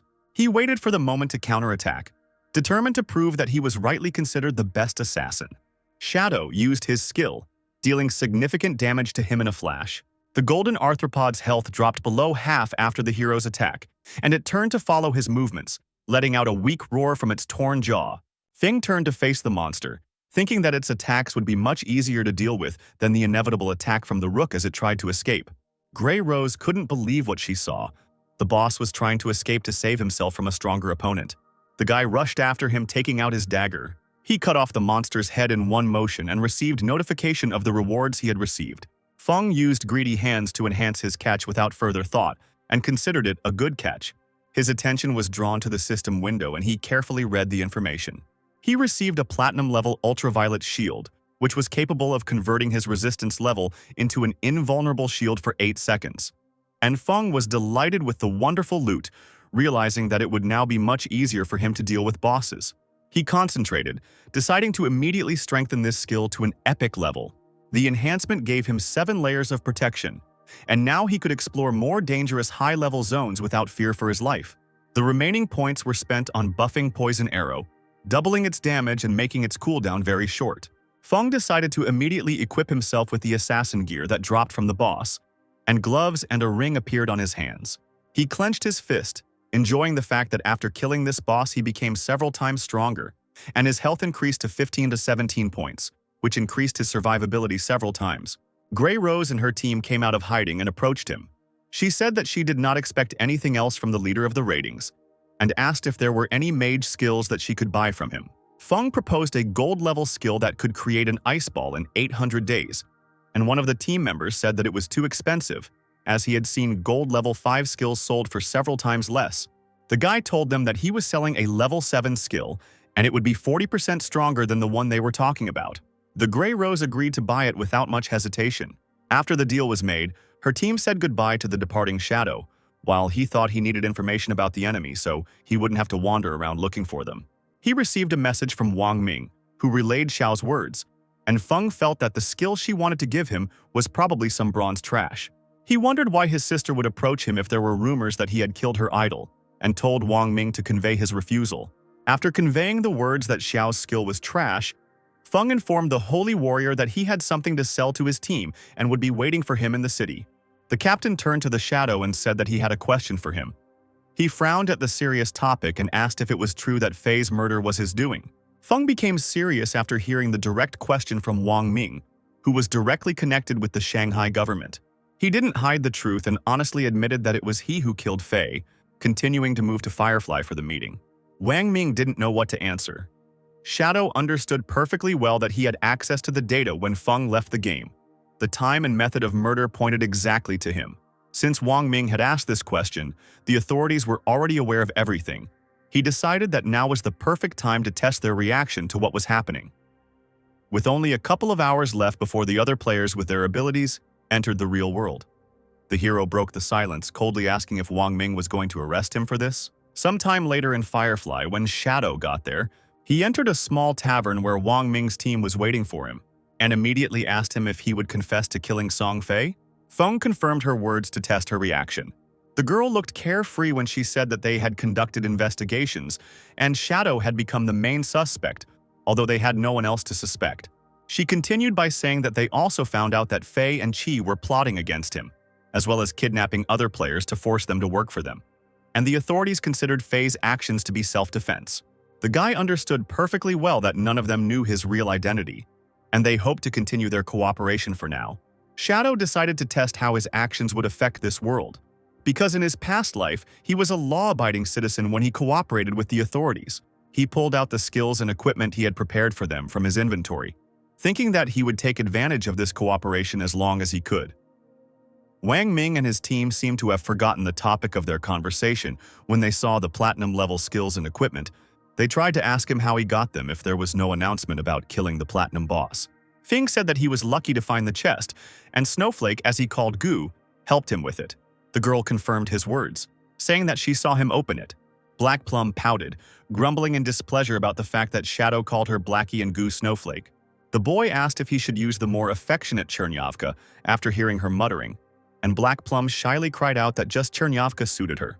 Wang Ming watched their exchange, saying that he wasn't very pleased to think about the difference between their abilities with the Shadow, and Anne confirmed his words, sadly noting that while Feng received Platinum and Jade rewards, they could barely cope with silver-level monsters. The hero named the prices for each skill he offered them and said that he would give them a discount and give them the rest in 16,000 days, and immediately agreed, causing Wang Ming to exclaim in surprise that she wasn't bargaining. But the girl explained that it was a very fair price for the skills offered, and told Shadow that she would pay off the debt for Wang Ming and Snowflake. The deal was completed and Feng approved of her decisiveness, saying that he liked it, which made the girl laugh. He reflected that this was a huge sum even for government spending, but it would quickly pay for itself when the results outweighed it. Shadow looked at Wang Ming's team, which had already sorted out skills and equipment among themselves, thinking that thanks to them, Shanghai would be calmer, and they would be able to deal with more problems related to other strong players and international confrontation, and turned to Shadow to ask if he was going to join the mission to rescue the players being held captive by the Dajiang group. Feng thought they were trying to recruit him to finally turn a blind eye to Fei's murder, but he decided to refuse, saying that he still had information for them that he should pass on before leaving. An and Wang Ming were shocked to hear Shadow say that they were right in their guess about using powers in the real world. He said that they should reach the 10th level and spend life energy to be able to do the same. As Feng was about to leave, he turned to them, saying that they should understand what this meant and make full use of the advantage they had gained. An agreed with him, remembering that the Dajiang group was buying up life energy, and after they reached level 10, the mission to rescue the players would meet even more resistance. The hero confirmed her words, saying that he was glad that they understood him, and said goodbye to them. Wang Ming's group looked at the place where the Shadow had disappeared in an instant, using a stealth skill, and turned to the Holy Warrior, telling him that they needed to split up to level up so that everyone on their team could level up faster. The man nodded, agreeing with her suggestion because they needed to level up as soon as possible. Their priority was level 10. He was ordered to log out and report what they had learned to his superiors as soon as possible. Meanwhile, players were gathering in the square. They saw that Shadow had opened the bidding again, but this time he wasn't selling anything, but was going to buy. Feng posted an ad that he would give 30 days for information on the location of the silver boss, and a whole 100 days for the gold one. Old Man Mao approached him and asked with a grin if Shadow was holding a skill sale again. He began to talk about how his mistress was willing to pay Feng 300 million, along with the shares of the Dajiang group, for his escort, and advised him to take advantage of this opportunity, since such an offer did not come every day. Someone from behind asked Old Mao if he hadn't logged out of the game yet and didn't know that Shadow had killed his mistress. The guy was surprised and asked again if that girl had really died.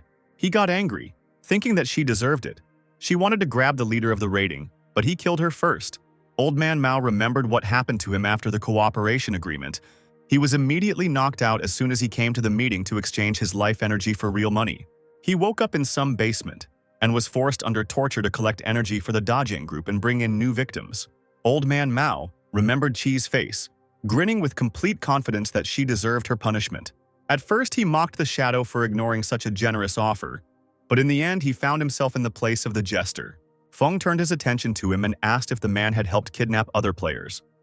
Judging by the way he licked her boots, Old Man Mao came to his senses and turned around, nervously justifying himself by saying that he had been forced and that it was time for him to run.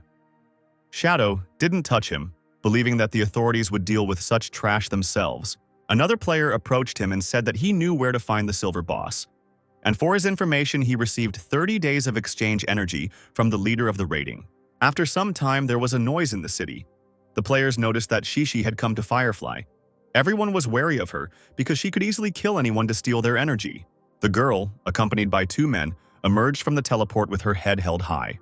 Shishi snorted, saying that there was nothing special about this game. She had already spent money to buy equipment, skills, and level up her melee. Out of boredom, she even began to kill other players in order to steal their life energy. Shishi frowned, remembering that she had to postpone her flight due to the appearance of the land abandoned by the gods. It angered her. After all, now she could be enjoying the company of her boys in another country. She looked at the local players, sighing about being stuck in China where men were worthless. She turned to her companion Tony, saying that the guys from his country were much more attractive. The man complimented her taste, saying that they were definitely better than the local men, and he would prove it when they returned to reality and were alone, which caused a smile to appear on the girl's face and anticipation to fill her eyes as she looked at him. Shishi moved on, saying that she had heard about the murder of Fei, with whom she had once tried to have fun, but he had not lasted even a minute. The girl trembled with excitement, thinking about the Shadow who killed Fei. In her opinion, even though he was a local, the first place in the ranking sparked her interest. She thought that she should find him, because the Shadow's killing skills were simply excellent. Shishi warned her companions that she would briefly leave the game to make a call, and that they should find someone who could help her contact the shadow. She chuckled, thinking that she could interest the leader of the ranking with 3,000 days of exchange energy in order to hire him to kill an ordinary person. Feng's face from the memories when he refused her appeared before her eyes. It made her angry. Shishi wanted him to die sooner. Elsewhere, near the shell, Zhang Wei was fighting a mud monster. The life energy from the slain monster gathered around the player, who was enveloped by Xiao's healing skill. The guy wiped his face of sweat and dirt, still breathing heavily. He irritably asked the girl to start healing earlier next time, because the monster almost killed him. The girl demonstratively turned away from him, saying that Wei had no reason to shout, since he wasn't dead. The guy tried to justify himself by saying that he hadn't shouted, but was just reminding her. But Xiao chuckled in displeasure and said that she would have to leave the game along with Chu Yang, who was standing behind her, to eat. Wei reached out his hand towards them to stop them, but they disappeared too quickly. Xiao's arrogance angered him. He remembered how she fawned over him before she met Shadow, and he promised to show her how to behave around him. In the real world, it was a sunny day. Birds were flying around the apartment building where Xiao bought her apartment. She rubbed her eyes with her hand, sitting up in bed and feeling hungry, with various clothes and food waste scattered around her on the floor and other furniture. The girl checked her phone to order food and saw that all deliveries were closed due to a lack of available couriers. She was angry that everyone was stuck in a damn game. She remembered how her brother used to always cook for her, and she didn't even have to think about how to satisfy her hunger. Xiao fell silent, looking ahead with a gloomy face. The girl slapped herself across the cheeks to gather her strength, because the newfound freedom was much more important than the ability to eat home-cooked food at any time.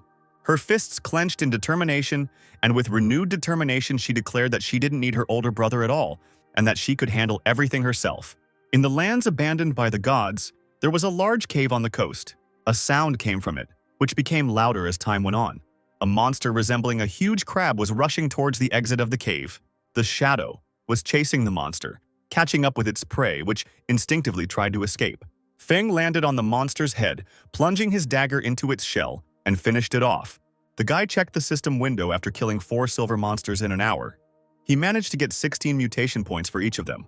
He collected the rewards that dropped from the last monster he killed and decided that he would sell everything in 3,500 days, because all of his equipment was already gold level and above. Feng looked at the sea in front of him, thinking that close to the cities he would only be able to find gold bosses. Due to the beginner zone, it was impossible to meet a platinum boss here. He needed to upgrade his class to become stronger to fight monsters whose stealth resistance was at least level 2, and he still had 20,000 points left to do so. The guy remembered how in his past life, 20 high-ranking players would gather to kill such a boss. He stopped reminiscing and decided it was time to return to the safe zone to sell the unwanted rewards. His determination to always be a few steps ahead was strong, and Shadow wanted to be the first to kill a platinum tier boss. After all the transactions were completed, Feng already had 105 years of exchange energy, and the player who was lucky enough to buy silver-level equipment waved goodbye to him with a joyful wave. Some guy peeked out from behind the building, attracting the attention of the Shadow. The player told Feng that he had a job for him that would pay well, and it was a real-life murder. Shadow walked past, simply ignoring the strange guy. But he didn't give up. He overtook Feng and jumped out right in front of him, asking him to stop and listen to the details. The matter was simple. He just needed to kill an ordinary guy, Qin Feng. And since Shadow dealt with Song Fei, then earning easy money for this order would cost him nothing. Feng stopped when he heard his name and remained silent for a moment to ask again about the purpose. He decided to ask what he had done that deserved death, but the player replied that it shouldn't matter. The Shadow just had to deal with him to get 3,000 days of exchange energy. The hero wondered who would be willing to pay such a large sum for his death. He had never seen the guy standing in front of him before, neither in this life nor in his past life, which meant that someone had hired him. The player asked if the Shadow was interested in this offer, while he was thinking that in his past life, the attempts on his life only began in the middle of the game, and it was still too early for enemies to appear. He tried to remember the only person who had offended him even before the game appeared with the ability to pay such a sum. The dissolute Shishi, whom he dared to reject, immediately came to mind.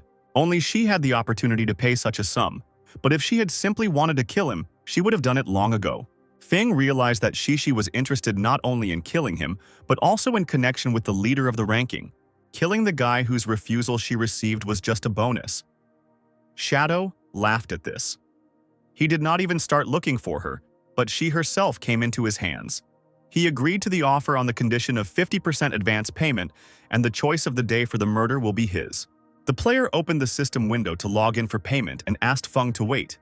He spent some time talking to someone to resolve the remaining issues. The player transferred him an advance payment, while Shadow laughed in his mind, asking Shishi to wait for him. They sent him general information along with the address where Feng lives, and the hero mentally confirmed their veracity. Shadow turned and walked away, saying goodbye to the clients, telling them to wait for the results. And the errand boy Shishi thought with displeasure that he was too arrogant for a mercenary like himself. A girl appeared on his way, blocking his path. She approached Feng, saying that she had heard about him buying up information about monsters and that she knew where to find the golden boss. Shadow informed him that payment would only occur after confirmation, and she waved at him, inviting him to follow her to the north of the city. The hero asked what kind of boss it was, and the girl called him the Plague Doctor, asking if he would need a healer since the monster had a poisonous area of effect attack, but Feng told her to just escort him. He realized from the details she was giving that she had indeed met with the boss. The guy followed her and thought about killing the gold boss, which needed to be completed quickly, but for him, it would not be a difficult task. He was brought to the entrance of a cave in the mountain. The girl said that she and her group were able to deal with only small monsters, but they were not strong enough for the boss. The shadow followed her through the dark cave as she confidently led him inside. They came to the cliff and she pointed down. There was a tree growing in the middle of the water, around which a poisonous fog was swirling. Feng transferred the reward to her, continuing to study the monster in front of him to formulate an attack plan. If he remembered correctly, the Phantom Shadow, with a 75% chance of dodging an attack, would be useful to him here. The girl caught his attention. She nervously told him that, in fact, it was a trap, and players would run into the cave as soon as he started the battle, and they had an item that revealed Stealth Level 2. The guy said he didn't care about it.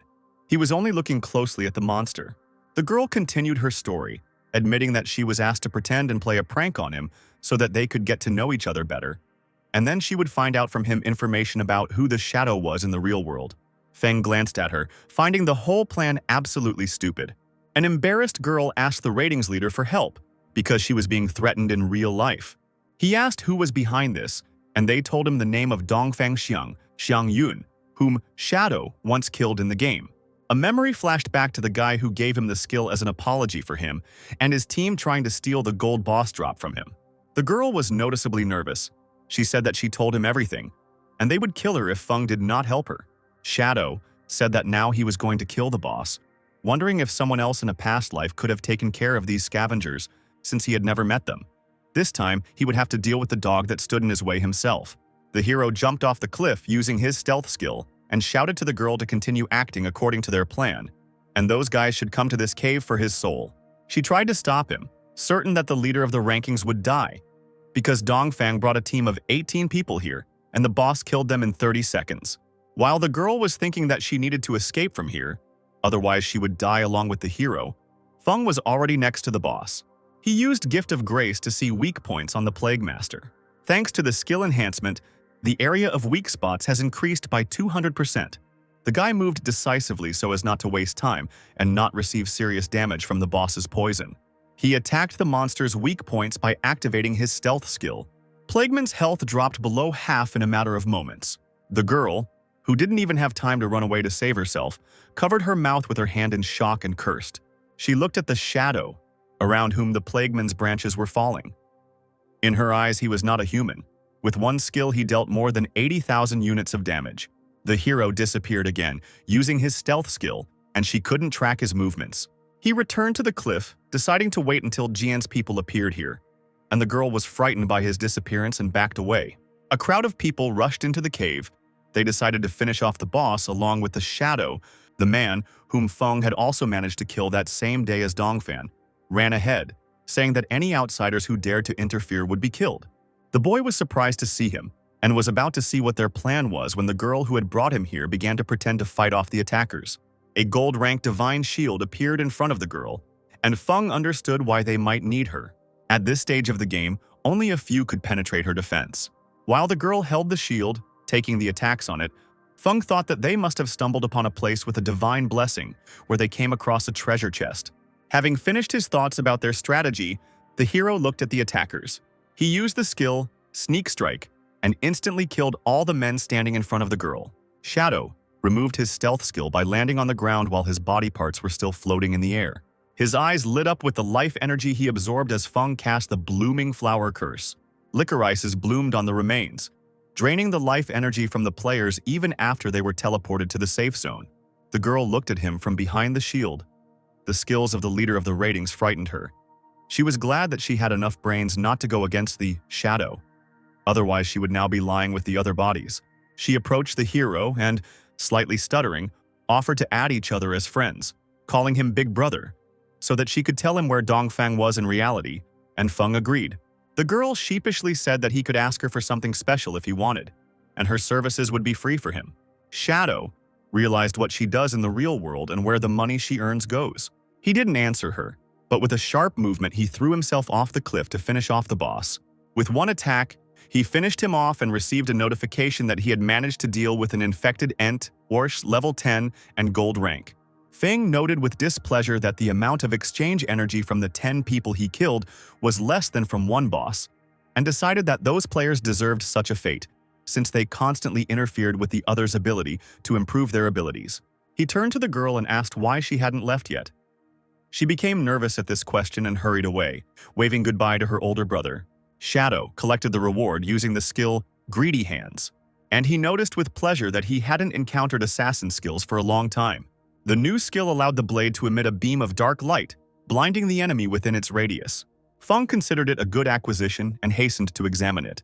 If an enemy was blinded, he would be able to deal double damage even without stealth.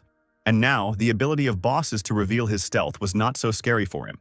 Next, he tested the Plague Blade, which allowed him to inflict poison strikes and strengthened them when used. The day had not been wasted, Feng thought as he left the cave. He had accumulated a whopping 98 mutation points, and very soon he would be able to save enough to upgrade his Gift of Mercy skill to legendary level. He reached the beach, deciding to gather some experience and notice small monsters that were frightened by his approach, sensing a strong opponent. Various monsters tried to escape from him while the Shadow carried out the massacre. After some time, when Feng had killed all the monsters, he stood over their corpses collecting a small reward. The boy sighed wearily, noticing that he had finally collected enough points to increase his class. Clusters of energy began to flow around him, forming a small vortex. The system reported that Feng's Shadow class was moving up to a new level. A class bonus has been added to its characteristics. The stealth skill has been increased to level 2, and the damage it deals when using this skill has been tripled. The hero looked at his hand, feeling that the class increase had given a significant bonus to his stats, and now he didn't need to break stealth to reactivate it. He was thrilled by how many cool bonuses he received when he first upgraded his class, and was convinced that he really did have the most powerful hidden class in the game. Feng listened intently as an announcement sounded in the game. 7 players had already reached level 10, and passage to the Lands of Abandoned Will had opened for them. Players who met the minimum requirements were asked to prepare for the journey to this place abandoned by the gods. Shadow looked over the list of those who had reached level 10 and was pleasantly surprised to see many familiar faces among them. As in his past life, they were all foreigners. He knew that this was the consequence of him selling a huge number of skills and items, and now it was becoming much more interesting. How would everything turn out in this life? In the evening, in reality, next to the buildings belonging to the Dajiang group, the police escorted the criminals with bags over their heads. One of the officers approached his superiors to report the capture of the key criminals, but 3 of them are still trapped in the game, and the police can do nothing about them. Their commander praised them for their good work and told them to pass on the information about the 3 to Anne so she could take care of their exit from the game. The commanders discussed among themselves that the criminals would still emerge into reality when they felt hungry and would be immediately arrested. One of them noted that everything went smoothly, thanks to the information that Shadow provided them. If they had delayed this arrest, the leader of the criminals might have managed to transfer his abilities into reality, and the arrest would have ended with many casualties, as in other countries where the government is unable to combat the players. The commander called the Shadow a blessing and said they had to find a way to get closer to it. Feng, meanwhile, returned to Firefly. The girl from the cave contacted him, starting to praise his skills, and he stopped her, telling her to speak to the point if she had something to say. She told Shadow that all the news reports said he was acting on orders from above when he killed Fei and Shi, who were involved in player slavery. Feng did not respond, thinking over the information he had heard, and the authorities decided to clear his name, hoping for further cooperation. He asked if she had found out where Dongfeng was, but he was still online, and the girl promised to tell him as soon as she found out anything. Shadow headed to the teleportation gate, deciding that everything else should fade into the background. He needed to get to the next location in order to move faster than everyone else. The system warned him that he was heading to a continent forgotten by the gods. When the teleportation gate activated, Feng knew that this was where the real game began, because the Shell and Firefly were just a warm-up location for beginners. There were other players standing near the teleporter. They looked at the teleporter with confusion, which suddenly activated. They didn't see anyone because Feng was moving with stealth skills. A discussion began between them, and they came to the conclusion that it was a Shadow whose stealth level should already be at level 3, since one of them, who could detect level 2 stealth, did not notice it. Feng was transported to a new location and stood with his arms crossed over his chest until the teleportation was complete. The area around him was no different from what he remembered from his past life. Before him lay the ruins of a city he knew like the back of his hand, and he found it amusing that when teleporting, players saw a panorama of their native, but destroyed, city. In his past life, no one had ever been able to understand why these ruins were a perfect replica of the city from the reality they lived in, Feng recalled, until glowing red eyes appeared in the arch behind him. The monster rushed at the arriving player, finally having found its prey. Shadow noticed movement behind him, continuing to use his stealth skill. A huge worm with 4 eyes rushed towards the guy with incredible speed. The worm's head crashed into the place where Feng had been standing, raising clouds of dust. Shadow dodged his attack, not taking his eyes off the monster. He used a quick sneak attack before the dust had time to settle on the ground. The system reported the destruction of the enemy, and Feng felt more monsters approaching him from different directions as 3 worms moved towards him. He jumped on the spot, avoiding their attack. Feng used his gift of mercy and struck at the weak points. The monsters were cut to pieces after the shadow passed by them. The boy moved forward down the street, reminding himself that there were no longer any safe places in this location, and monsters would attack from around every corner. He looked around, deciding that he should find the temple to establish his refuge and declare his territory. Shadow did not pick up the life energy of the monsters. Heading to a place he remembered from his past life, the hero jumped over the rooftops, deciding that he would take the place that in his past life belonged to his guild, the Godslayers. At the same time, in another place near the monument, in the midst of destroyed ruins, Wang Ming and his team were transported to a new location shortly after Shadow. Black Plum studied everything around her in fascination. Wang Ming noticed that this place looked like the ruins of a modern city, and the girl wondered why everything here seemed familiar to her. She pointed at the skyscraper, shouting if these were the ruins of Shanghai, and Gu was surprised to see the Shanghai City Tower from reality inside this location. Black Plum started looking around for Shadow, who had managed to teleport here earlier, and Gu laughed, telling her to calm down, since Feng could become invisible. 2 huge worms emerged from the ground, and Wang Ming warned them to be careful because of the monsters. Gu cast an elven blessing on him, and a white bird landed on the holy warrior's head. The worms rushed forward, mistaking the players for their prey. Their heads hit Wang Ming's shield, knocking the man off his feet. Gu continued to use her buffing skills on her comrades, warning them that the monsters they encountered were much stronger than the silver ones they had encountered in the previous location. The archer drew his bowstring and fired an arrow towards the monsters using the skill Binding Shot. The monsters' bodies were enveloped in the binding energy of his arrow. The archer shouted that it was entirely possible to defeat them and that they should attack quickly while the worms were immobilized. Next to him, Black Plum was preparing a spell. The girl mage raised her staff, above which a powerful fireball was gathering. The spell hit the monsters straight in the heads. The bodies began to dissolve, and Wang Ming's team rejoiced in victory. Wang Ming turned to Gu and asked her to survey the surrounding area with the help of a white bird. She saw through the owl that soared high into the sky that the monsters were everywhere, drawn by the noise of the battle, and there was no safe place to hide. The holy warrior was shocked to learn that there was nowhere to hide from the monsters, and the archer noticed that the game had become much more difficult in the new location. Black Plum asked Gu to find Shadow, as he had just arrived and they would be safe if they were near him. The white bird looked around the sky and Gu reported that she saw no one, but suddenly she noticed something. There were many balls of life energy lying on the street, which, like an illuminated path, led to the northwest. She was sure that the Shadow left them because of the overflowing inventory. They were distracted by monsters that appeared from all sides of the destroyed buildings. and rushed forward, calling for everyone to follow her. She was confident that they would be safe if they followed the route that the shadow had managed to clear. The entire team rushed after them, deciding that it would be better to retreat now than to fight with all the monsters that were attracted by the sounds of battle. Worms and other bosses continued to appear along Feng's path. The guy continued cutting down the monsters, moving towards his goal. He dealt with them in one hit thanks to his enhanced skills, and this place was perfect for gaining experience points and life energy. The boy approached the large building, finally reaching the place where his shelter would be. Beneath the ruins where he stood was a huge palace, which was discovered much later in his past life. Inside the palace, there were many places to rest and huge halls. It was the largest refuge in Shanghai, which belonged to his guild. Before this place was discovered, it was inhabited by monsters and a boss who guarded the shelter. The guardian's strength always depended on the size of the shelter.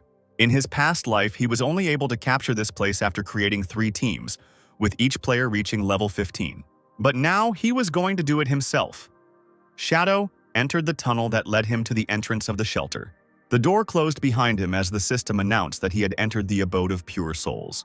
The system warned him that he needed to defeat the guardian to take over the territory. The souls trapped within the shelter hissed as the intruder entered. They rushed at Feng from all sides to kill the intruder. Feng rushed at them in response, already knowing who he would have to fight. These were elemental spirits, 12th level monsters. He used a blinding skill, preventing them from seeing their opponent. The souls froze in place, finding themselves immobilized in complete darkness. The hero attacked the monsters while they were motionless. The shadow moved swiftly into the depths of the hall, swinging his dagger to strike his opponents in their weak spots. Balls containing vital energy and rewards appeared at the sites of killed spirits. Shadow stopped after defeating all the spirits and noticed that his attacks had become much stronger after blinding them. But with his current strength, he was able to defeat them without that skill. Feng dealt with all the monsters in this hall, but there were still many of them in this shelter. He became curious about who could have designed all this. He headed to the next room, deciding to save the reward for later. He wanted to level up greedy hands before collecting all the drops from the monsters, and in this shelter, he could do that. The shadow stopped in the middle of the room on a raised platform, with stone columns standing around it. After killing the monsters, a guard should appear in this place. He was waiting to meet him. At the same time, 2 more players were transported to a new location using the teleporter. They found themselves in the lands abandoned by God and looked around. The boy and girl looked at the ruins, trying to understand why this place seemed so familiar to them. In the center of the ruins stood a tilted statue of Liberty. The guy screamed in anger, thinking it was someone's joke. Elsewhere, players who reached the new location were shocked to find their hometowns in ruins. London, with its bridge destroyed, greeted players with a storm on the Thames. American players understood that each player would be transported to a location in their destroyed hometown. But no one could figure out how to accurately transfer multiple locations from different parts of the world into the game. Their attention was drawn to the shadows hanging over their heads. They looked around. A lot of different monsters had gathered behind them. The guy shouted to the girl that it was time for them to run away from here. They screamed as the monsters moved after them. Meanwhile, in the ruins of Shanghai, Wang Ming's group followed the tracks left by the shadow. They hid among the ruined walls. The holy warrior looked around to check if there was any danger nearby and said that his comrades could rest for now, and enthusiastically remarked that they were just getting in the way of the shadow, although she hoped that they would still be useful to him, and Wang Ming asked her to be careful with her words. But she only replied that she was telling the truth. Black Plum looked at the cleared path, strewn with rewards from the killed monsters, and said that they were lucky that the path was cleared, otherwise they would have died long ago. She was interested in where they would have respawned if they died in this location.